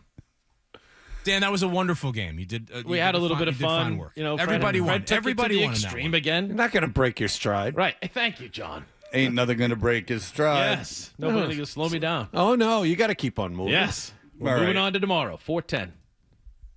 Sunny gray. That's when Red Sox play Cincinnati. Yeah, you're gonna, on WBZ TV tonight. Yes, thanks, Fred. Yeah, there's the two best games. St. John's and Duke at 7:10, and then at 9:45, Michigan State and UConn, and right after that at midnight, the WBC News. I'll be on. You'll be on at midnight tonight. Yes, we're a little late because of NCAA programming. Because I was feeling bad, sorry for myself, because I'm getting a tooth put in at noon, which is terrible times on a Friday. But you'll be working at midnight tonight. Are they taking the other one out and putting a new one in? No, they've taken the other one out already. So they're gonna put that in today. All right. But it shouldn't be painful. It just should take a very long How do time. you deal with that? Oh, I had a root canal for the first time. Ooh, it was brutal. It was the worst. The worst. Yeah, if there was It's any not excuse human-like. to knock me out, yes, I would have let him knock me out. But it's not worth the expense because I don't think it's going to take that long. I think it's going to take like an hour. The extraction and putting in the bone, they're like, it's going to be like 2 hours. And then I'm like, well, you got to knock me out. I'm not sitting there for 2 hours when you can knock me out, but it's expensive. Yeah. Oh, how's your dentist? Nice. Yeah, this is an oral surgeon. It's not the dentist. I mean, this is a $13,000 procedure that we're going through right now. Wow, sorry. I told you that, Johnny. I've forgotten the number. Yeah. It's a $13,000 procedure. My dentist is awesome. Yeah, well, my dentist, this is the second. I don't know how great my dentist is. This is the second tooth I've had to put in. Again, it was rotting. The last one, it had cracked underneath the gum line and it was rotting. And they said if you don't get it out, you could die, and it can turn into like a serious staph infection and die. A lot of diseases start in the mouth. Yes. So that's why it's very important that you go to the dentist. Yep. And Mine's son won a national championship at BU. My dentist's son. In what? Hockey. Oh, okay. John McCarthy. Remember John McCarthy? Isn't that BU funny that forward? he's a No, dentist? I don't. Of course, we all remember Jonathan McCarthy at BU. All right, we'll be back. Don't insult us. That was a good game. Yeah, that was a great game, John. Or Dan. John, my name's Dan. Your name's Dan. Cedric Maxwell's going to join us. Awesome. Okay, we'll have fun. All right, Cedric will join us. We'll be right back. More Toucher and Hardy next on the Sports Hub.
Night at 7:30 at the Garden. Cedric Maxwell, hello, sir. Hello, gentlemen. How are you guys doing? You got my favorites in there, Rochi and Johnny Baseball. Yes. Oh, yeah. What a day it's going to be. I noticed one thing about our shows repeatedly. They show, copies of it. I think I'm going to have to be Jackie Robinson. I'm going to have to break the color line one day. All I see is white men, white men, white men. I'm going to have to come in one day. Anytime you want to come in, Max. I'm going to do that. I'm going to check with Mary, find out, about coming in and make sure I could be on the show one day. Yeah, you feel like you have to check with management to make sure they'll let you in the building.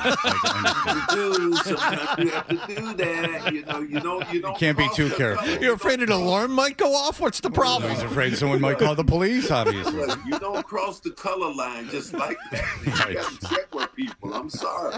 Absolutely. Well, hey, listen, no one can say you don't have a plan, sir, and we would love, obviously, to have you in studio. Did you get to hang out with? I think I'm gonna bring my broadcast partner in too, Sean Grande. Oh, good. He'll be awesome. He'll be a barrel of laughs. He should. I'm sure he'd come in willingly. He's always willing in the morning too. Yeah. He's a morning person. He's a party animal. I mean, Yeah. what do you want out of the guy? Did you get to see Robert Parrish last week? You were on. We had Cedric on with Robert Parrish. It was a lot of fun. Did you get to see him? I did. I saw him again at the game. He was there Wednesday night at the OKC game, and he's still doing his book tour.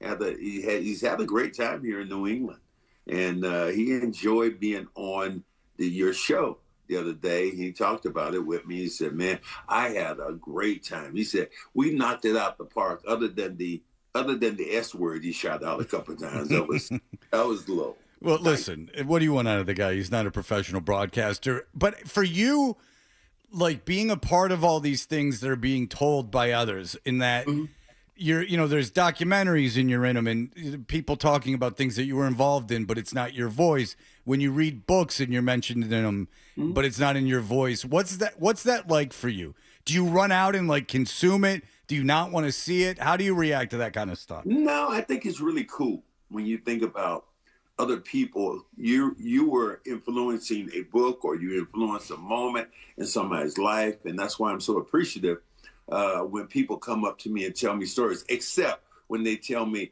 "Oh man, 1986, you were great on the Celtics. I loved you then." I'm like, "Hey, butthole, I was traded. I wasn't around." But other than that, man, it is really an honor. When I think about, and there's people really funny is, like tonight at the game, there'll be people coming up, "Oh man, I loved you this morning." Some people are dialing on in Friday to hear us in my diatribe about, some of the things that I like and you guys like. Yeah, well, I'll tell you, the same thing happened to Gorman. Is he would come on the show every week, and then he would get to the arena, and people would talk about his appearance on the show. You do a great job. We love having you on. When you're, so you say but there's so many famous people that are from Boston. They all leave, but they're from Boston and they're big Celtics fans, and they grew up while you were a great player in the Celtics. Do you like celebrities reach out to you and stuff? Yeah. The Wahlbergs, who were around at that time. Most of the kids from New Edition, been around them. The people I haven't, like, is it Bill? What is it? Bill Murray? Is it Bill? Bill Murray? No, not Bill Murray. Oh, Bill Burr. Bill Burr. Yeah. I've never met him, but I've heard people talk about him and him saying something about me. So there's some really cool moments when I think about being with the Celtics and how I've influenced other people. I was telling a story the other day. One of the best comments or that I think I've ever had, compliments I've ever had, probably was in a video that the Celtics won the championship in 1981, went to the White House. For whatever reason, I wasn't there. I think I was either getting married or something was happening, but I wasn't there. And Ronald Reagan, the president at that time, was speaking, and he said, "Well, the Celtics are really great, and Cedric Maxwell said, I was like, damn. I said, that was one of the coolest things I said when I have a president of the United States echoing my name, and that was really cool. Masker, did you feel that way as a player? Like, you look at today's sports players and what have you, there's so much attention on them. Did you feel that when you were playing as opposed to now when you just go as the voice of the Celtics? How were you looked at back then as a player? Was it easy for you? Was it difficult? Were you in the spotlight? What was that like? It wasn't as difficult back then because, we no social media like that. So you could have those public things you could do out and somebody would see you and they would say something to somebody else, but it wasn't on tape. So you weren't blown up the way you are now. So I think it was really different during that time. You could go out to a restaurant and eat, but right now, since everybody has a camera in their hands, you're pretty much fair game anytime. And I've heard people tell me different things. Like last week we were talking, and I was talking to Robert Parrish, and he was telling me about some guy came up to me and said, I knew you. I saw you when Bill Walton took you to the Grateful Dead concert. I said, butthole. That was Robert Parrish. Well, in fairness, it was a unicorn situation. It was the Deutsche Bank Classic here in Boston. And this guy said, I saw you at the golf tournament. Yeah. No, I wasn't there. He said, no. I have a picture of you at the golf tournament. I'm saying, dude, I wasn't there.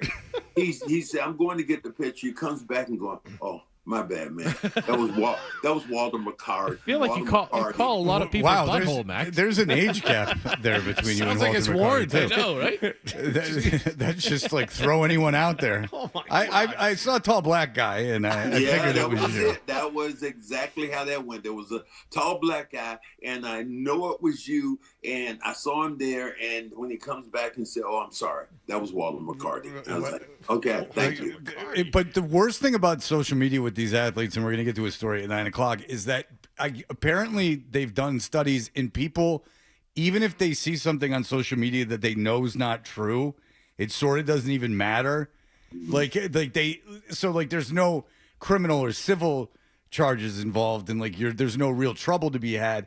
People will see it. There's something about Shaq that we'll get to about that he went into Sabrina Carpenter's DMs, and people will see it and they'll go, "That's obviously fake," but it sort of doesn't matter because they still associate you with the thing that wasn't true. So it sucks. I mean, basically, the bottom line is it sucks. It really does. And sometimes it's scary to people because it was the event that happened to me about a month ago when it was on Facebook and said that my prayers and this to Cedric Maxwell. Yeah. And at this time, my son was saying, look, we need privacy to the family. Well, Robert Parrish's sister saw that and called Robert up and said, your boy Max, he's in critical condition down in Miami in the hospital. It's like, and Robert tried to call me. He told me that story last week and said, I tried to call you, man. It went to voicemail. He said, I was screwed up because I couldn't reach you. And so the way these things come up now and the way they affect people really isn't fair. It's not fair to people that you can't be responsible. You're not responsible for the content you put out. And that is wrong. Yeah, I agree. And the funniest thing that Robert Parrish said about on air when he heard about you being on your death's door, he said, it ruined my day. And you're like, I didn't mean to ruin your day with my death. Just the way he put it was so funny. Like, you can tell he's obviously a good guy and you guys are really good friends, but you can tell he's kind of cool because the way he put it, he wasn't like crying like after the championship game or something. He was he was just like, it ruined my day. He didn't want to get too sappy with you. I love when he says the name Cedric. That's what he normally calls me. Hey, that's Cedric. It's a lot of syllables in there. I didn't think my mom gave me that, but okay, Robert. Okay. If Robert, he says listen, you named him. He can name you anything you want. Yeah. Okay. All right. So the Celtics beat the Thunder, a fully healthy Thunder team. Yeah. Does that mean something to you? It did. It means that the Celtics can compete at the highest level. Because the champs, had almost everybody there. Jay Will one of their better players. He was just coming back from injury. But you're still talking about the Celtics beating them here and beating them with Vooch. And I think that the heads-up matchup with Brown, really in SGA, that was a great matchup to see. And then you could see, bit by bit, scary here, to see Tatum coming back, taking those baby steps. There are going to be some failures. There are going to be some trips. But what you see every single night is you start to see him feel more and more like Jason Tatum and make moves like Jason Tatum before he had the injury. I'm looking at Jaylen Brown consistently getting to the foul line, and it kind of dates back from when he exploded. I forget what game it was where he was really upset that he wasn't getting any foul calls. It seems that the referees league-wide were listening some way or shape. Well, I think that he's making more of a concerted effort to get to the basket. And, I mean, you can make calls almost every time in the NBA now with the hand checking. It was one time for about 4 or 5 years they didn't allow you to hand check. Now it's getting more physical. I like it. And I've said this about Brown and Tatum. I said until one of those guys got nasty against the opposition, the Celtics weren't going to win the championship. The last couple of years, Brown has got nastier. I see Tatum with some nastiness about him to the opposition. And that's a real good thing for this team if they're going to go to the next level. With that win, Max, what do you want to see out of? They have a busy schedule in the next 2 weeks. You guys play like every other day, nonstop. What do you want to see as they get ready for this playoff? Roach, I just love your voice. It's such a television voice when you talk. It's like, what would you like to see there, Max? And he's like, you guys, when you guys play, like, it's just great. I was expecting you to go like, I don't know if you know this, Dan, right, but I'm not going to be playing. Hey, butthole, what do you want to see out of the Celtics down the stretch? Yeah.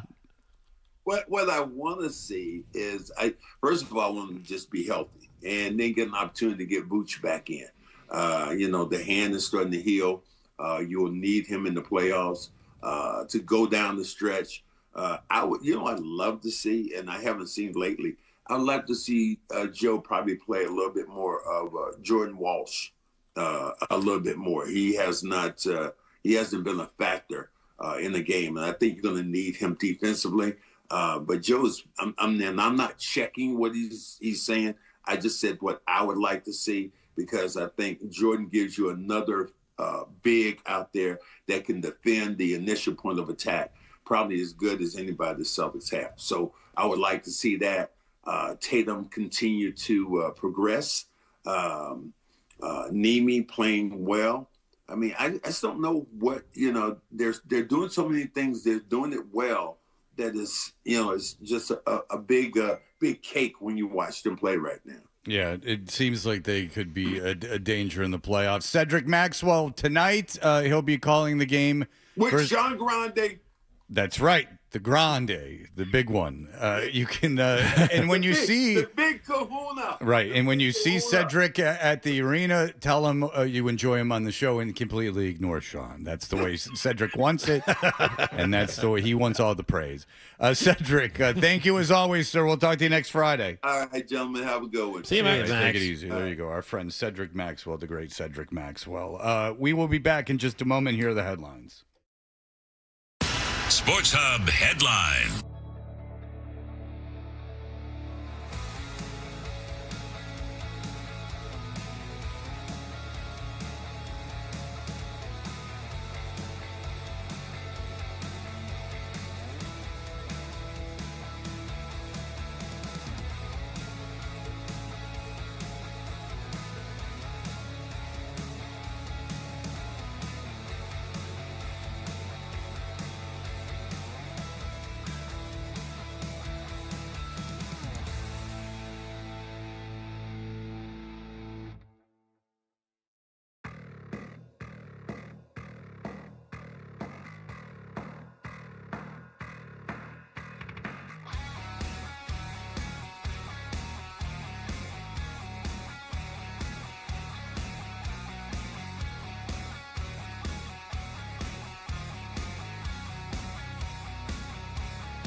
IYKYK, which obviously YD. Okay? Toucher and Hardy, mornings on the Sports Hub. What do you want to see as they get ready for this playoff? Roach, I just love your voice. It's such a television voice. What would you like to see there, Max? And again, the arguments for and against Netflix were asinine. The Netflix broadcast was kids, bad. You know? Yeah, you heard me, obviously. But what's funny is, like, it was on Netflix. Well, you have Netflix. It was the first thing. You had it when they were delivering DVDs. This is not something that's impossible to deal with. But then that they were doing it for the youth, I found very funny, because that's stupid. Because it's not like your kids are addicted to Netflix and they can't get enough Netflix. That's not how they're getting their media. Now, there might be a show or something. I'm sorry, I was eating. There might be a show or something that they enjoy on Netflix, but it's not like that's any different than watching something on whatever medium you choose. Like they're somehow they only know Netflix. So that was dumb. And then the broadcast between a comedian that's older than me doing the introduction, then the Back in Black from 1980, everything about it wasn't geared towards kids. So it's money. That's all. It's all money. It's not to get the new audience. It's not to do anything. I mean, they opened up when they would open up in Japan 2 weeks before anyone else and play at 4:00 in the morning. That was obvious they were trying to grow the game overseas. Right. And there's so much money to be made in Japan. Just ask the Dodgers. That Ohtani contract's like paying for it itself and then like triple that. But don't give me that with the Netflix thing. But did you watch the World Baseball Classic? Yes. Now, I did too. Now, why did you watch? Just because I'm a fan of baseball. Okay. That's now, it. Did you? Now, I watched because I couldn't wait for the United States to lose. Yeah. And I picked Venezuela. I did a bracket before. And I picked. You did it? Really? Did, and I picked Venezuela to win the whole thing. You did? Yes. Was there any reason for that? I just thought they were good. I thought they were better than people gave them credit for. But the thing was, I thought, okay, well, I'm just a dick, and I don't like things, and this is why I don't like the United States. And then I started reading and hearing this consensus from people that they just did not like that team, which gave me faith in the people of the United States. That it was obvious what that team was doing is they were leveraging patriotism to try to build their own egos. Even if they didn't know they were doing it, they were doing it. Right. They were trying to ride the momentum of the U.S. women's, men's, and hockey teams. Bryce Harper is really difficult to root for. Okay, so Bryce Harper bothers me for a myriad of reasons. One is he's going to be responsible for this, as responsible as anyone for the shutdown of baseball if it happens next year. The idea that Rob Manfred was in the clubhouse of the Phillies and Harper comes in like he owns the place and starts screaming at Manfred that there's going to be no effing salary cap. Okay, of course you don't want a salary cap because you are the elite. You are one of the guys that makes $30 million a year.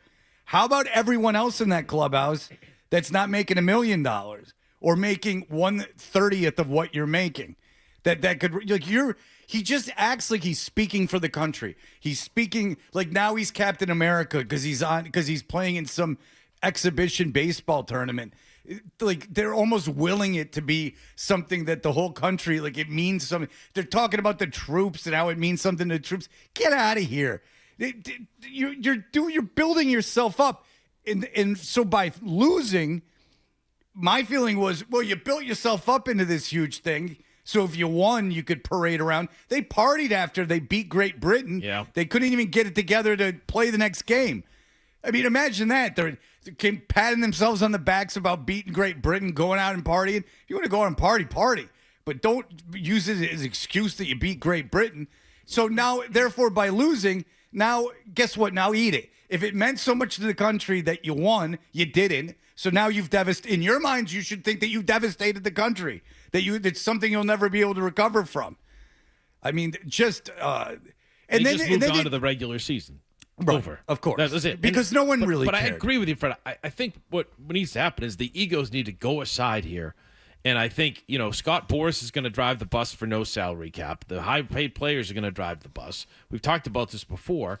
The best thing for the sport right now would be a salary cap and a floor and a ceiling. And it would just work out. And you can't tell me that if you go into a room with 25 baseball players and you address them as a union, that you can't sit there, come down with factual evidence to say guy number 25's salary is going to go up.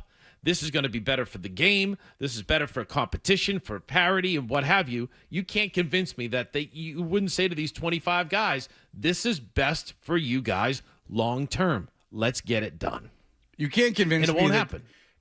There's not a logical argument to be made that the majority of baseball players wouldn't vote for a floor.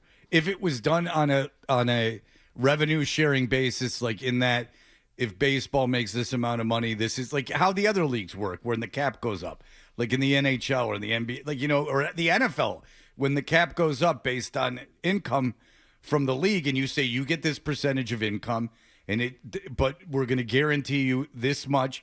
There's a floor. Fred, there was a guy on my son's baseball team with Frisco Rough Riders when he was the AA level who got called up to the big leagues for 3 days. And when he got the call, he was in tears because he could help his family by getting paid for 3 days big league pay. And when he came back, he said it was the greatest thing for him, the greatest thing for his family, and he was just as giddy as can be. That's an example of what needs to happen in baseball. Even the minor leagues need to go up in the price that they're getting paid too. It's part of what should be done and the right thing. And it won't get done because the high-priced players and the agent, Scott Boras, are going to drive the bus to get no salary cap. Well, something's going to be done because no one wants to go a year without getting paid or making money. Well, and sitting with an empty ballpark on your hands. It's the old billionaires versus millionaires. You would think the owners have far deeper pockets to wait things out than the players do.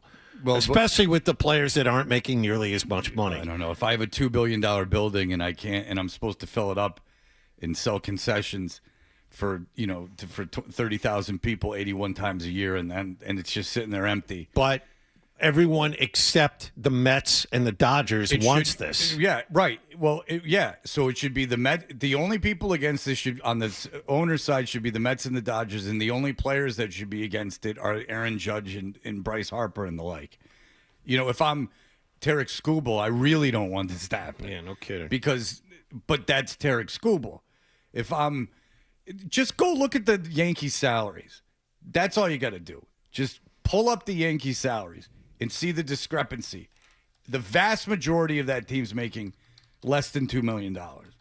And then you got Giancarlo Stanton, who's making tens of millions of dollars, and he's terrible. He doesn't want that. He's been terrible now for a while, and he's still signed for another 2 or 3 years. That's a scary thing. So Danny Roach, who's in today, he's got he was at a big thing. Also, I was mentioning to Cedric, there are false things on the internet about athletes, and this is a perfect example of it. We'll be back in just a moment.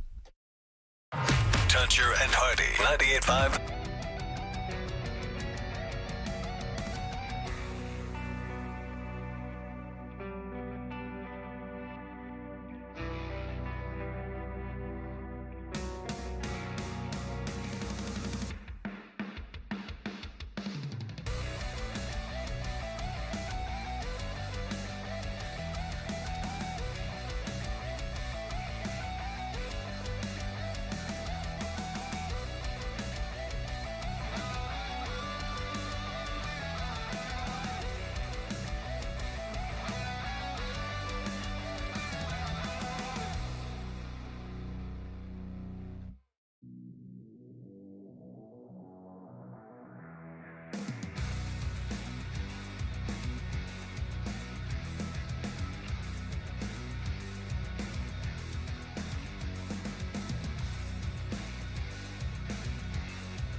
Scoreless game until Cedon Rafaela's RBI single in the top of the 7th inning put the Sox on the board, and that turned out to be enough.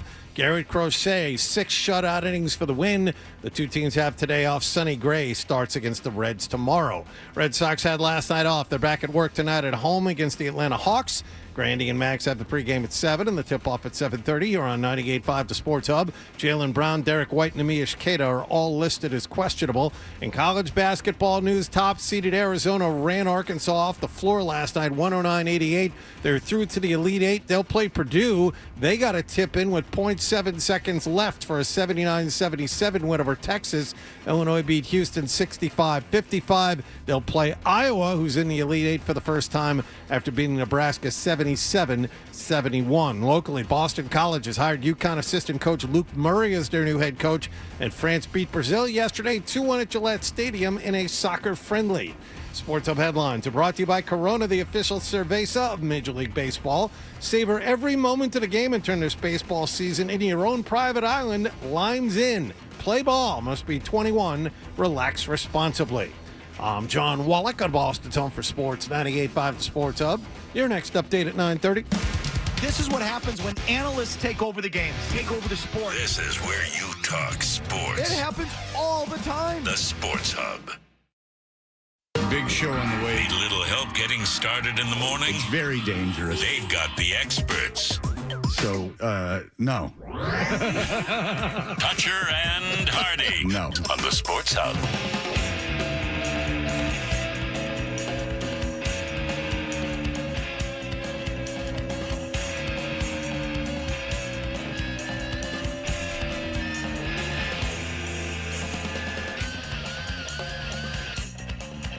This is the band Phil Perry has no idea who they are, even though he lived in D.C. He didn't know the 930 Club. Hold against him for the rest of his life.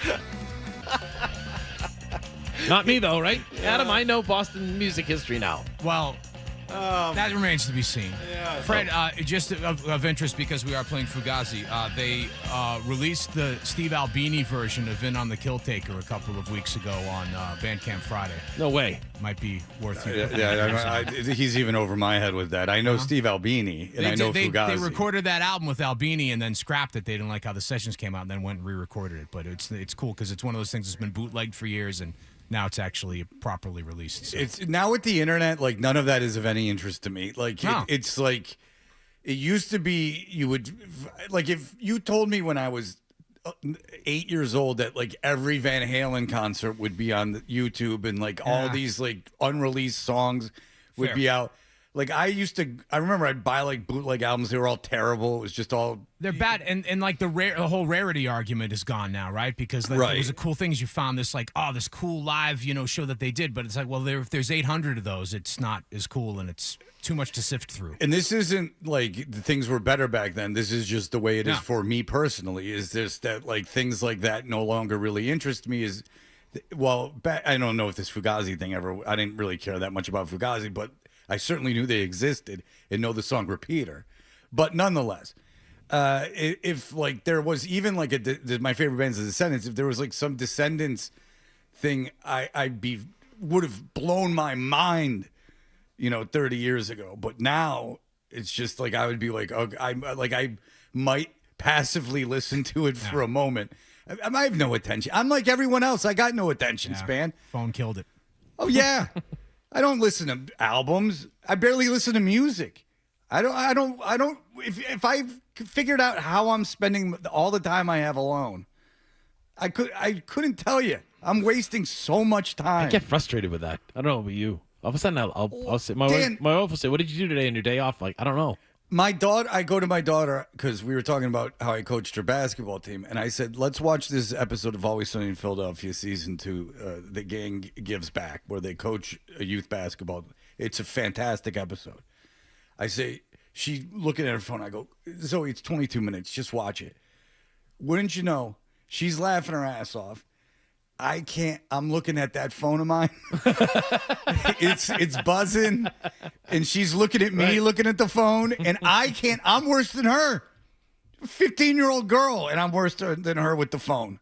I'm no better than, believe me, I don't think I'm better than anyone else. It's just a shame. So like a lot of this is, like you're like an old guy, like that middle-aged guy. But the thing is, I'm only telling you my own experience. It's just I don't care. I've fallen victim to all this too. But one other thing that I want to address. Okay. I put a photo of my son and I up content, for the Instagram. A lot of gram. It drives. I was like, boom! It pops in. Whoa, Fred! You get a lot of the good stuff with that. Mm-hmm. You can't take a picture with Kendra every day. You gotta sometimes, and so and there always something like you're wearing a flat brim hat. And someone in the comments said, yes, he's wearing a flat brim hat. I know. Because this is the way that people wore hats for our entire lifetimes. You didn't invent it. I did. This is the way that it was when I was 16. And then and Stussy is back. It's a brand again. I've seen that. That's wild, man. Well, yeah. And so my daughter's like, she's going with her mother to New York City next week. And she's like, I'm going to the Stussy store. And I said, yeah. She goes, I'll FaceTime you there if you want something. And my ex-wife goes, I feel kind of like a poser getting something there. I go, no. When I was 13 years old, there was a Stussy store in Birmingham, Michigan on Main Street. And I would shop there every time I was fortunate enough to have a little bit of money and be in Birmingham. So no. The same thing, I don't wear Supreme, but the same thing is with Supreme. Is that when it was a store in New York City, it was 1993, I was a senior in high school. No. I don't wear Supreme, but you don't get to own that. There are things that I would feel I have aged out of, many of them. But if it was the style of my era and a brand of my era being teens or 20s, no. Bust out those IOU sweatshirts. I never had an IOU sweatshirt. I did have Gerbos, and I do not own a pair of dungarees. I'm going to go out on a limb Toughskins and guess where you were growing up, Fred. I'm going to to guess that the IOU and Cavarici combo was big with the Chaldeans when you were growing up. Kaboom. Yeah. John and I Spencer Gifts. Mm-hmm. Well, John lived at Spencer Gifts. Mm-hmm. All right, I'm trying to find this story. Fascinated. I had one of those. Where's the Shaq rug. Shaquille O'Neal story? I'm trying to find. Oh, the Shaq. Oh, you put it in. Okay, I have it. All right. So remember when I told Cedric when we had him on the phone, and they've done studies, speaking of the social media, that people will consume stuff on social media and know it's not true about a famous person, and it sort of doesn't matter because they'll still just associate the person with that lie. If it's something very serious that someone's being accused of, that's a terrible thing. But this is where we've gone as a society, just coming up with this. So Shaquille O'Neal, he has a podcast for some reason. And he had his guests. You will have a podcast if Jim Jones and Bailey Jackson are available. So he's sitting around with them. And there was this internet rumor that Shaq exposed for shooting his shot at Sabrina Carpenter. Now, do you know what shooting your shot means? It's not dirty. Do you know what it means? No. It's like hitting on them via DM. Okay. So the root of the rumor is a screenshot of a message thread that appears to show a DM exchange between O'Neal and Carpenter. You know who Sabrina Carpenter is. She's a very petite, flat-chested young woman. After Jones read the headline, O'Neal proceeded to read the message telling the duo, I want you to tell me if it's me or not me. And one message purporting to be from O'Neal read, damn, baby, I would keep your farts in a cologne bottle and spray it on me every day. Just jokes. O'Neal continued reading, I'm Shax. What's your name, baby? The message was met with a response from a fake Carpenter who wrote, I know who you are. You're way too famous for sending me messages like that.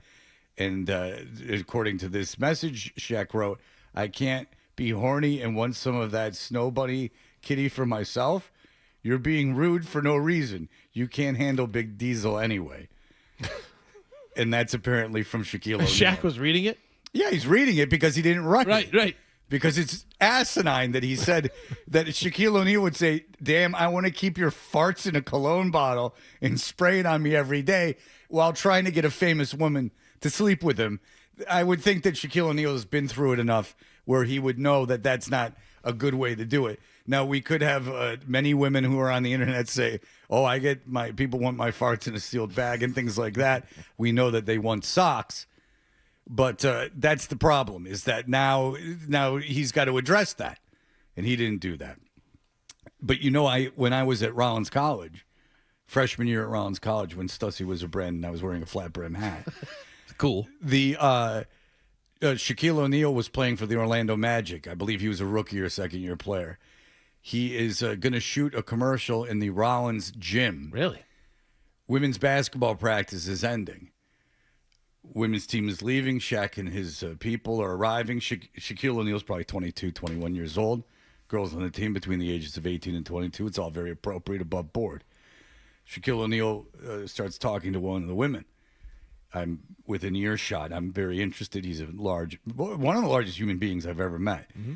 And I'm sitting there and I'm listening to the conversation, and she politely tells him that she will not give him her number. And I said, wow. I knew the girl a little bit. I said, wow, he was hitting on you. I'm surprised you didn't go out with him. And she's like, he would destroy me. Like, I can't have that on me. Not on me is not even really the issue. But she turns to me and she goes, are you kidding? He would destroy me. And then I thought, even though he's rich and famous, there's got to be a lot of women that won't sleep with Shaquille O'Neal. I can't overemphasize the size of this man. Like, we went out and I have a picture of my son on Shaquille O'Neal's lap, crying his eyes out because he was just like this. He's almost inhuman in his size. If you've seen his shoe and stuff, do you ever stand next to Shaquille O'Neal? Yeah. Because it's not even like a height thing. He's just massive. So massive. There's very few people like that. Gronk is like that kind of Yeah, but size-wise. Gronk's not 7 feet tall. But Aaron I've never Judge met is Gronk. like that too. Yeah, I'm sure. But not Trent, the offensive tackle for the Brown? Patriots, Trent Brown. Okay. He's like that. Yeah. Yeah, so there is a certain point where, like, I mean, if you're, what was he back then? 7'1", 320? Right. Yeah. 310? I mean, that's, Yeah. There's, I mean, physical limitations of people. I mean, that's a large It's a individual. massive man. It's a massive man. Now, if you reversed it and you put Wallach in the situation and there was a 7'2", 320-pound woman. Ooh. As I said, that could crush him. Nah, it's and that true. might be the way to go. That That's might a vacation. Be yeah, there you go, Danny. You see that? Yeah, that's 9:15. You're saying that's his Disney World. I'm happy this show's 4 hours long now. That's right. This is all over the place. Who cares? I'm getting a dental implant and it's Friday. But so Blind Scott emails 1,000 times a day. But one of them caught my eye, and Blind Scott, I don't read any of your emails. You're really wasting your time. But there was one where he's like, you have to go to this convention. You have to go to this convention. It's a big boob convention. And I went, oh, I wonder if there's a convention just for women with big boobs. That would be a funny thing to send Nick to. And I look at it and I go, there's no way this is just a convention for big boobs, because then it would be a convention that's everywhere all the time. And so I looked at it, and it's not. It's a convention for people that are obsessed with giants, like Godzilla-sized women, like bigger than skyscrapers. And it's The movie Heavy Metal? Yeah, exactly. Wow, yeah, so, yeah. like, first of all, the website was like written in crayon, so like I knew it wasn't like any kind of real thing. Yeah. Like it wasn't even like a legitimate fetish. But his interpretation, well, he's blind, so what do you want out of the guy? But his interpretation of this big boob summit was actually, and it's not around here, it's in Portland, Oregon. Because if it was around here, I'd still send Nick, or I'd ask Nick to go. But no, there is a sexual fetish of, I guess it's men generally that have this fetish, of a giant woman, and not giant in any human way, not even in a Shaquille O'Neal way, like 20 feet high, you know, the size of a skyscraper, somehow like demolishing them. Okay. I don't know. We're a complicated species. We're very splintered. The more we look into this, the more scattered things seem to be. Yeah, like that's something that because that can't happen, right? Like there's just no way that can happen. So maybe that's something you rather than getting with like-minded individuals and hanging out. Maybe that's something that you maybe look into because it's something that could never happen. Like you're having a fantasy about like a literal, it will never exist on the planet. It's inhuman. It's something that is an unfulfillable fantasy. Very bizarre. And if that is like what you need to be sexually satisfied, there could be a problem. In that a human could not do that. It's an unfulfillable fantasy. That's all. Danny? Mm-hmm. This isn't even dirty. I know. Yeah. I'm not trying to make you uncomfortable. We're having a real conversation here. Oh, you're not. All right. Where were you, Dan? Let's get to it. Oh. Yes. We got time. That wasn't going to fill the whole break. I had a nice relaxed vacation. Yeah, you went to Orlando. Your daughter Florida. Is the Babson softball coach, and she's doing a great job, and she's coaching a lot of games down there. Coached 12 games, so we went to see those games. Around it, we stayed at Disney over near, in the Swan Hotel. Had a wonderful time. And that on property? Yes, kind of on property. What did you hear about Ryan? What did you think of Ryan when you found out at the same time you were staying at the Swan Hotel? Ryan was in Kissimmee, Florida. I know. The poor fella. Well, felt bad for him. Emphasis on poor. Yeah. I mean, let's be honest. That should have called me. I would have had him come over. I mean, that is could have stayed in my place. Kissimmee's like a legitimate dump. This is not classism either. It's like watch the movie with Willem Dafoe about the Kissimmee. Oh, the hotel. Yeah, that's the Florida Project. Florida Project. Because it's essentially the projects of Orlando is Kissimmee. And it's surrounding Disney World, so people that have this dream of going to Disney World and can't quite make it there go to Kissimmee, and then they're confronted with prostitution and crack. All right, but Danny, you're at the Swan Hotel. On our final day. Well, our own Ryan is with the prostitute and crack addicts. He could have come over. I'd have been fine with that. Yeah, but then he has that crack on him. Go ahead. So we decided we were in Epcot for a bit, and my nephew texted me and said, "Hey, there's a concert over at the American Pavilion in Epcot. Why don't you go over and see?" So I went over and watched the concert. It was fun. There was a couple dancing furiously in front of me. And I said, you know what? I'm going to tape this and play it for Fred when I come in. Oh. So tell me who this group was that I saw. Okay. You'd be proud of me. I actually saw a concert. Wow.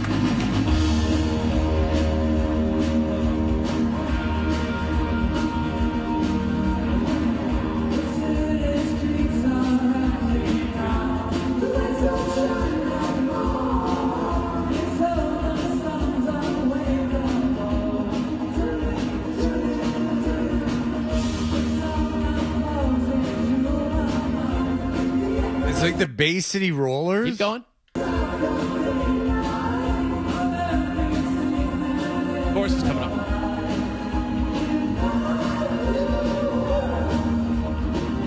2, 3, 4. I turned to stone. You don't remember this song? How can I remember something that hasn't existed? Oh, I do, and it's annoying the crap out of me. Yeah. I can't put my finger on it. You know it, Adam? I didn't know it until actually Ryan and I sleuthed it a little bit and figured it out, but I didn't know from just watching the clip and listening. Really? It sounds familiar. But So this is a free concert at Disney. Yes. And this is an actual recording act that you will know the name of once you are And told. you had a relative that said, "Hey, come to this." Oh, go watch it. It's fun. He said, "I'm having fun doing this." He just said if you want to have a good time or relax a little bit, go watch it. And I did it to honor you.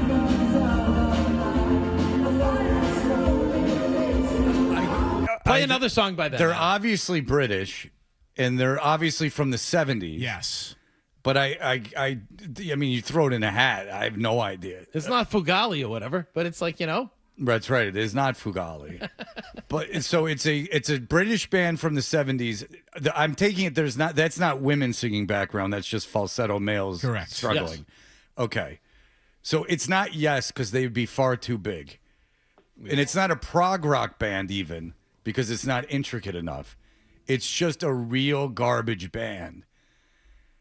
Do you want another a song of Is it theirs there? Status Quo? No, no, it's not. Slow down. Oh, ELO. There you go. Well, Jeff Lynne is dead. How can ELO be playing without the guy? I don't know. I don't even know if his name was No Jeff other bands Lynne. play without people? Yeah, but not the guy. All right. I just thought it was fun. Sorry. I said, Fred will like this. I tried to bring a little music into your life. Sorry. And somehow How long did you stay? How long did you? Mad. How long did you stand Like there? 3 hours. Jeff Lynne is still alive, believe it or not. I didn't think, I thought you were correct on that, but no, he's still So alive. is he the only? So I guess the thing is Dylan's still alive too. So he's not even the only traveling Wilbury alive. Yeah, I guess. Because Orbison's dead. Petty is dead. Petty's dead. Harrison's dead. Yeah. So I just figured he'd probably be dead too. ELO for free at Epcot. It just doesn't get any better than that. Was he there? Thank you. Was Jeff Lynne there? Was there like a guy with a whitey fro? Yes. Yes. That's No, I know, but was he It's got to playing? be him. Yeah. Yeah, he was It was playing. him? Yeah, it's got to be him. Yeah. Gotta be Yeah. him. I'll show you the video. At what during the point do break. you just go, it's not worth it anymore? I think that's what's keeping you alive, honestly. Like, you got to, at that age, he's born in 1947. You got to have something to look I forward want to know how much he got paid because there were performances at 5:30, 6:45, and 8. Oh, my and he God. literally played 5 songs, and that doing was a it. tight 25-minute You know, set. And then yes, taking a exactly. breather. Yeah. Yeah, I wonder how much they got paid, I and they had to pay him to go to Orlando and pay him Yeah. to put him up at the park and Right. bring all the equipment in. When does it turn into a Frankie Valli situation where he just been propped up? You keep going out there. Well, I've never seen anything like Frankie Valli. Frankie Valli can't even move. I went to see Sinatra late in his career, very late. And his son had to sing lyrics along with him to keep him on pace of the lyrics. Okay, Frankie Valli, they're playing his voice, and he can't get the microphone to his mouth, let alone move his mouth. Yeah. He's in his 90s, and he's basically, it's like Weekend at Bernie's with less animation. It's cruel what they're doing, and all the background singers look like The Situation, and they're doing like the background singing and acting like nothing weird's going on. Yeah. And people show up. Are in the audience. I know. Just to watch this You're just guy too good to be true. like just not die. sad. While they play like his garbage That's how music Sinatra behind him. was. It was just an honor to see him. You know what I mean? It was just. But Sinatra and Elvis and the Beatles are kind of like so ELO. iconic just Well, to be in the room. that's the other Frankie thing. Valli is not in that. There are guys, but there are guys that age that are still out there. Like, for instance, Tom Paul Jones. McCartney. Paul McCartney just released a new album. He's 83. Yeah. And he's still out there. Now, does he sound the same as he did 20 I years heard ago? he's very good. Well, no, he does. That's my point. No, he doesn't. You can tell he's 83, but he's Paul McCartney and he's functional. He still He's plays very Fenway, good, he still apparently. plays big venues. No, he's playing he could play anything he wanted, but he's Yeah. playing a theater in LA, and he's only doing Is a he couple really? nights. Yes. Oh, don't bring me down, Fred. You know?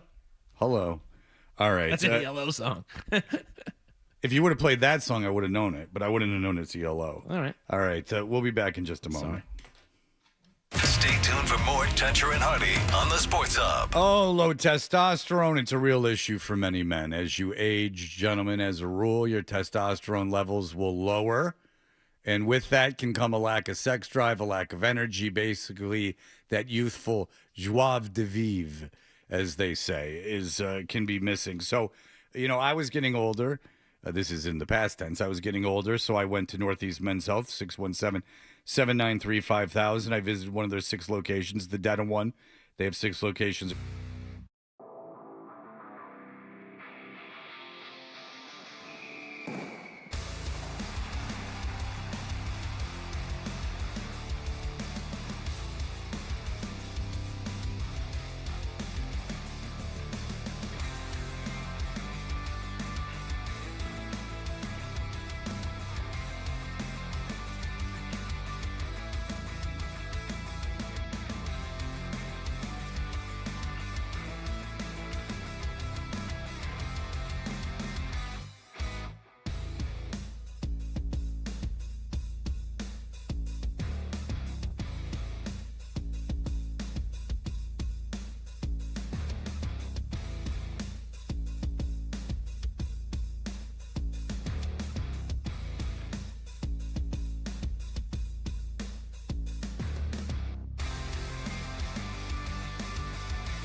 email bit. We should do the email bit. It's a great idea. Let's do the email bit. All right. The email segment is from our great friends at Jeffrey Glassman Injury Lawyers. If you've been hurt in a car or work accident, you got to get Glassman. Don't just send an email, you doofus. Call all sevens like a honk at 617-777-7777 or visit gottagetglassman.com. Ringo. That's right, Ringo. 1 paper equal 4 coin. Jackpot. Mike, hello. Hey, guys. So real quick on the baseball impending strike. I think my path to not having a strike in it would be service time. And out of the 4 major sports, baseball is by far the hardest to become a free agent. You look at Jarren Duran, he's not going to be a free agent until his age 32 season. So I think if MLB did something similar to football, whether it's 4 or 5 year contract, entry level, and didn't dick around with service time, with keeping people down in the minors before they come up, I think that's a path. Okay, yeah. I mean, there's a lot of incentive. Come to an agreement. There's right? a lot of incentive for the rank and file to get in line and agree to this. And not incentive just in that you're telling them they're going to lose money if they don't do it. Incentive in that you could make more money if they do it. I have yet to hear a real argument that has swung me. And I'm open. I'm not a master of finance or anything. Like, I am ready to hear a intriguing argument about why there should not be a different kind of salary structure in Major League Baseball. And I have yet to hear anything to even remotely sway me. Not even something that I feel requires a response. Right. There's the Andrew Callahans of the world that just say the owners need to spend more money. And then you go, yeah, way to solve a problem. Just reiterate the problem. Right. You have to force these owners to spend money, and the way to force them to spend money is to institute a floor. Of course, if I was a player, I would not agree to a cap without any kind of possibility of this affecting me in a positive way. You know, I wouldn't do it just for the good of the game, in quotations. But a union, you need a majority. You don't need the top 2 earners. You need the majority. I'm cautiously optimistic, but baseball has gone through this before, and I'm worried that they're going to get in their own way. And you were talking about Dan Scott Boras getting in the way. That's definitely going to happen because he's going to lose a lot of money if this goes through because he only deals in high-end players. So I'm worried that everyone's going to get in their own way, and this time next year we won't have baseball. Well, it would be a bad time to be doing it because I don't think baseball has been this popular in about 20 years. I agree. So they're riding a little bit of momentum. It would be a shame if they've lost. It would hurt. And imagine what it would do to Dan. I know. Well, I have an email that pertains to Dan, but is addressed to me. Don't worry. It's not one you're going to get uncomfortable about. It says, John, I was driving through North Andover yesterday, which is the town that Dan Roach lives in, and I saw a couple of political yard signs for a candidate named Brian Roach. Is that someone related to Dan? Someone should ask him while he's in the studio today. No. Not at all? No, not that I know of. No? Right? No. No relative of yours has ever run for office? No. Well, he lets his daughter marry someone named Roach, too. Yeah. What's going on? How about that, huh? Yeah. If you don't know, Dan's daughter, who's, of course, her last name is Roach, married a man with the same last name. But you did say they did a genetic thing. Yeah. Well, yeah. Or are you making that up? They're from Arlington. We're from Andover. So? Same last name, same city. Last name. Yeah. In Arlington, Texas, or Arlington, Massachusetts? Arlington, Massachusetts, knucklehead. That's a little close, Dan. Well, even if she was from Arlington, or even if he was from Arlington, Texas, I'd still, I would have done it. Move. Yeah, that's a little too close for to spell it the same way. Just a little odd. So how does she refer to herself? Tori Roach. She doesn't, though, does she? No. Does she use her middle name? No. Just Tori. Well, I know, but come on. What? For instance, Victoria Taylor my ex-wife's maiden name was Bame, but she calls herself Stephanie Eva Toucher. So that's when you have to use a middle name. I think she doesn't use her maiden name. Yeah. Well, that's got to make you happy because the way you named her is the way that she remains. Yeah. So that even when she's using 3 names, she's using the names that you gave her. Yes. So you're still in charge, basically. Oh, yeah. Named after James Taylor, Tori Taylor Roach. No, you didn't. Mm-hmm. You didn't name her after James Taylor. You're just saying that to annoy me. Mm-hmm. Why Taylor? Is it because of Jonathan Taylor Thomas? Was it at the height of? I think my wife just liked the name. Was it the height of home improvement, and you couldn't It was get the height of new metal. Jonathan. Oh no, wait, that's Davis from Korn. Never mind. Yeah, stupid. I have an email. Okay. It's from Sarah from Everett. She said, I'm a little disappointed. From Everett. Okay. This is Sarah sharing a lot of things about Dave Tree that I know already, but thank you so much. It's interesting because we were having this discussion in the first segment of the show about who we were going to get in here to judge the Thuppet songs, and I have a couple of them here. One from John, and I guess this is directed at you, 12. It just says, "Get Willie Loco Alexander." Who is that? Willie Loco Alexander is another like legendary fixture of the Boston music scene from the 1970s. But again, we run into the problem where these guys are all in their 70s, so they're not really going to be, prone to coming in and doing an early morning show. I think. Did you get? They're up at that hour. John, did Well, you want first of them? all, who wants that? I don't want that guy in studio. I want someone who had a recording contract that I knew of. Right. That's all. That's really it. I was willing to sink to Buffalo Tom level, but that's about as far as I'm going to go. Now, this is really going to get guys on the phone. but like let's put the floor at Buffalo Tom. Okay, then you're not interested. My buddy Mike pitched us on Robert Ellis Oral, who's written a bunch of songs for a bunch of people and was an '80s guy too. I think we should just. I think we should just go with Esoteric. If we reach out to him today, maybe he could come. Who would be your ideal guy, Fred? Really, like Wolf, really Peter Wolf, or if Yeah. anyone in Aerosmith had it together, like anything like that. Like it's just maybe Steven Tyler's still here somewhere. He used to live in Marshfield, but like the thing is that great to have because I him. just went through my Aerosmith biography. We could kid him about Joey that. Kramer, Joe Perry, and Steven Tyler. You could All of question them. Steve Tyler about that limo incident back in the day that we had with him. That wasn't his fault. That's one of the people. It wasn't even working for him being a dick. But the idea, Dan, was that there's these goofy songs that people made. We don't really even need anyone. It's not imperative to the contest. But someone made the suggestion that we had someone in, and I immediately, because I think I ran into Peter Wolf at the library, the Newton Library. I was like, wouldn't it be cool if like Peter Wolf was here? And Adam, of course, calls himself connected to the Boston music scene, so I figured he could just run out and get whoever we want. And he's more useless than me because if we end up with That's Esoteric, not fair. If we end up with Esoteric, it's because of me. So I thought maybe he could pound the pavement a little bit and get us a rock guy in. First of all, it's not about me and you and getting brownie points. Who cares? It's just about getting the right person on the show. It's not brownie points. Certainly, It's not what. Who's saying brownie points? I'm saying that it's about. Don't take it that way. What I'm saying, not to impress me, but because you know so many people. Yeah, and they're all saying no. It's a drag. And the people I know you're not interested in. I think Dave Tree would be great. You don't want him. I don't know who he is.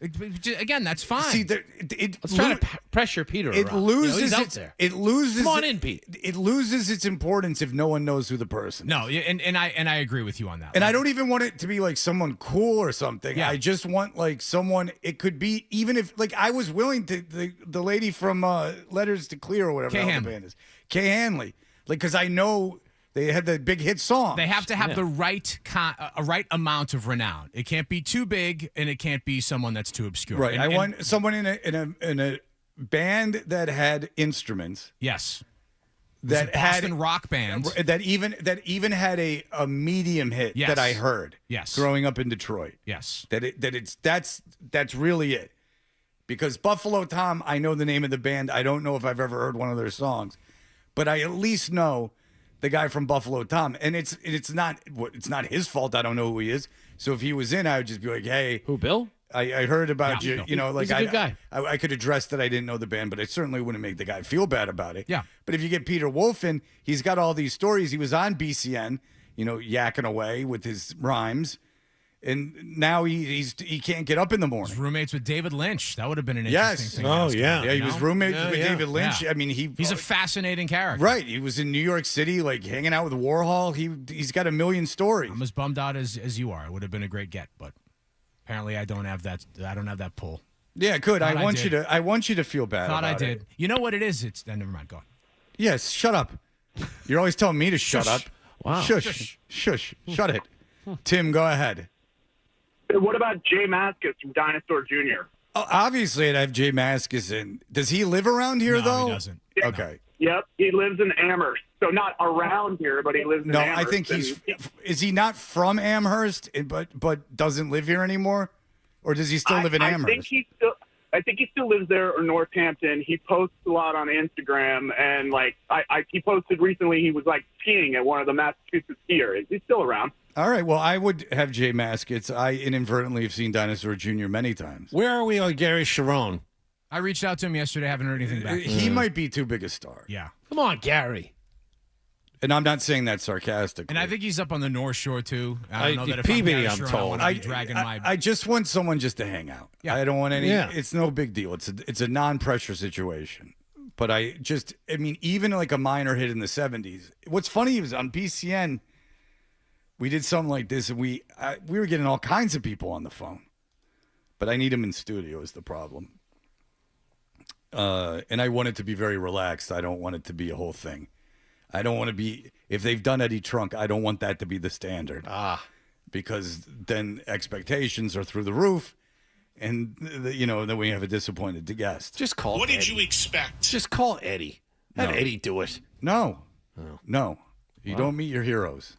Yeah, I've learned that. Dio, Sabbath, Rainbow.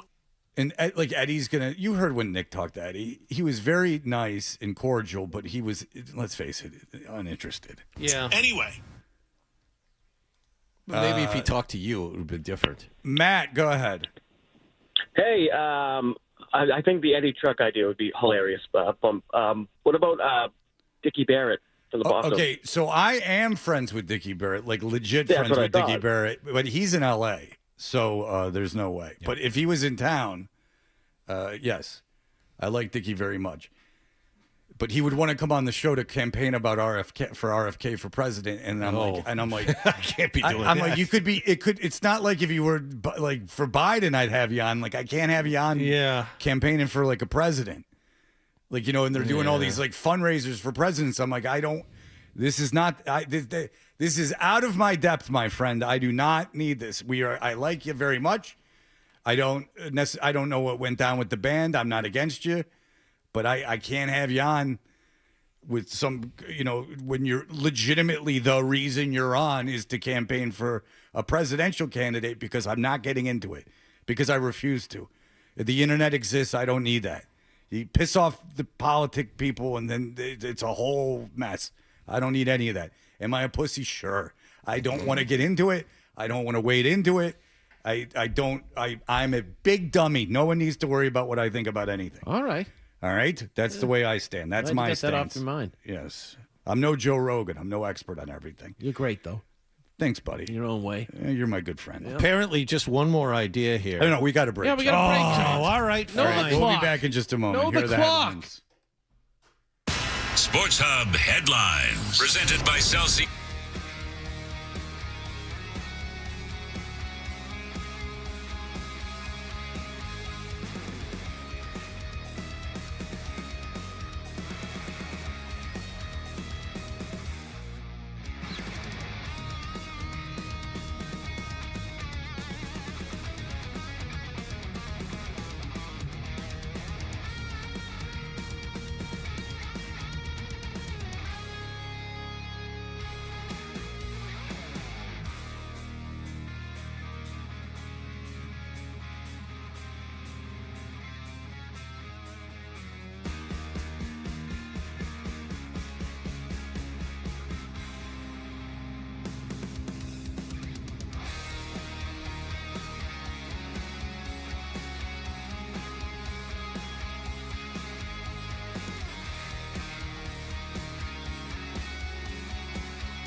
Danny Roach. I know what you're thinking. What could I possibly have missed from the show? It's time for The Stack on Toucher and Hardy. All right, let's just clue everyone into what's going on. Let me say it the way I want to say it. All right, go ahead. So Dan and I are legitimately friends. Like I've hung out with him and stuff. Like we like text each other about non-show related stuff. But if you ever say you guys need a woman on the show, don't worry, the old Danny's here. Because even in an off-air conversation, Dan goes like, "Ooh." And it wasn't even bad. I was praising someone. And I was praising someone's sense of humor, and I said something, and Dan goes, "Ooh." And I'm like, "Oh, God, Dan." The best was the conversation was great. And then in the last 5 seconds before we came on the air, you ruined it for him. I was praising someone's sense of humor, and I gave an example of their inappropriateness of their humor. This is all off air, and it's not about any race or anything like that. And I gave an example of the inappropriateness of their humor, and Dan groaned at it. Everyone was like, oh, wow, that sounds like an interesting person. I'm like, yeah. In a fun way. I'm happy for you, Fred. Yeah, nothing to be happy about me about. All right, sorry, I'm not then. All right. There's nothing Hope to you're be happy miserable the rest about. of your life. Thank you. Thank you. Thank you. Happy opening That's day. what I need. How'd the Cards do yesterday? Win? Oh, there was a whole scene. You want to see some relief pitching? You want to go over the box score of that thing? All right. So I watched and listened to because it was long. If you think they're shutting down the games, all right. Very quickly, just because you're here and I'm having a tooth put in, and I really don't care. Here is you want to hear how it went down? It was a 9-7 game. The Cardinals won. Libator started for them. He gave up 1 run in 5 innings. Rasmussen started for Tampa. He gave up 1 run in 5 innings. So we're sailing along. Good battle. Right. And then you have the ERAs of the pitcher that came in after are 54 and 13 for Tampa Bay. For the Cardinals, it's 81, 54, 27, and everyone else is 0. Oh, you forgot about Infinity. Ian Seymour gave up 5 runs. He didn't get anybody out. I didn't know that meant infinity. Yes, infinity is what that means. I swear to God, I'm around baseball every single day. Yeah. I thought that meant they substituted him in the infield. No, no. Or like they brought an infielder in to pitch. No. The reliever that came in, Rasmussen, threw 5 innings, gave up 1 run. They brought in this kid, this lefty, Ian Seymour. And Ian Seymour gave up 5 runs, didn't get anybody out, and because of that, he has an infinite ERA. They got, I've never seen that before, I swear to God. They got 6 runs. They got 6 hits in a row. It was actually kind of interesting. Wow. These two teams are not good. All right. It's funny. You know, it's funny when you see a team in spring training, you go like, none of these guys are going to play. Yes. Yep. And I'm like, Milo, none of these guys are going to play. Like, the only guy's Weatherholt. He's the only guy who's going to play. It's the exact same from the game I saw. I mean, Chaim Bloom does not screw around. I told you this was coming. I told you this is exactly what's going to happen. He's going to completely ignore the Major League roster, build the farm system, and this is like a 5-year thing. I said this was to you when he got the job. The Cardinals have never been this bad in my lifetime. They've been bad, but at least on paper they had professional athletes. This is a whole new experience. And I got news Ownership knew exactly what they were getting. They better get used to people not going to games because after yesterday, they had a full house yesterday, and then people stopped going. They need that gate, those medium markets. Danny, thank you. Thank you. Good to see you, Dan. Enjoy your weekend. Woo Sox open up at 4 today down at Polar Park. And good luck to the Bentley men's hockey team against top-ranked Michigan this afternoon at 5:30 in Albany, New York in the NCAA tournament. Oh, interesting. And I will be doing, as far as I know, the Frady's Foundation. Yes, great event tomorrow. Yes, 2 o'clock tomorrow at Warrior Ice Arena. At 2 o'clock, thank you, at Warrior Ice Arena. Kendra's supposed to be in it, too. And then she won't stop bothering me about something yesterday. Then I ask her, what do you know about this thing tomorrow? And no response. All right. Well, you know that was aggravating me. It's for the Frady's Foundation. Yes, it's Ice ALS 2026. Yep. It's tomorrow at the Warrior Ice Arena from 2 to 4. With the Bork family. That'll Right. be nice. Bork Lots of Company. famous ex-Bruins, PeteFrady's.com to Yep. get your tickets. And they got a doubleheader on WBZ tonight. St. John's Duke, Michigan State, UConn. Yeah, I am going to be watching every second of that. Yep. Good. Both those games. Nice to see you, gentlemen. Good to Nice see you, Danny. See you. Maybe Have a nice this- weekend. Maybe Boozer shows that. We'll see you on Monday, Danny. Yes. We will see you. Big night of basketball on WBZ. And I'm not just saying that. I am sitting home and watching this. That is my plan for the evening. Me and my new tooth. Nice. Yeah. Can't wait to sit there for an hour while they plug around for $13,000. All right. Oh, geez. Oh, good old Danny the Hole. All right. We'll be back this on Monday unless someone gets hit by a truck. They'll do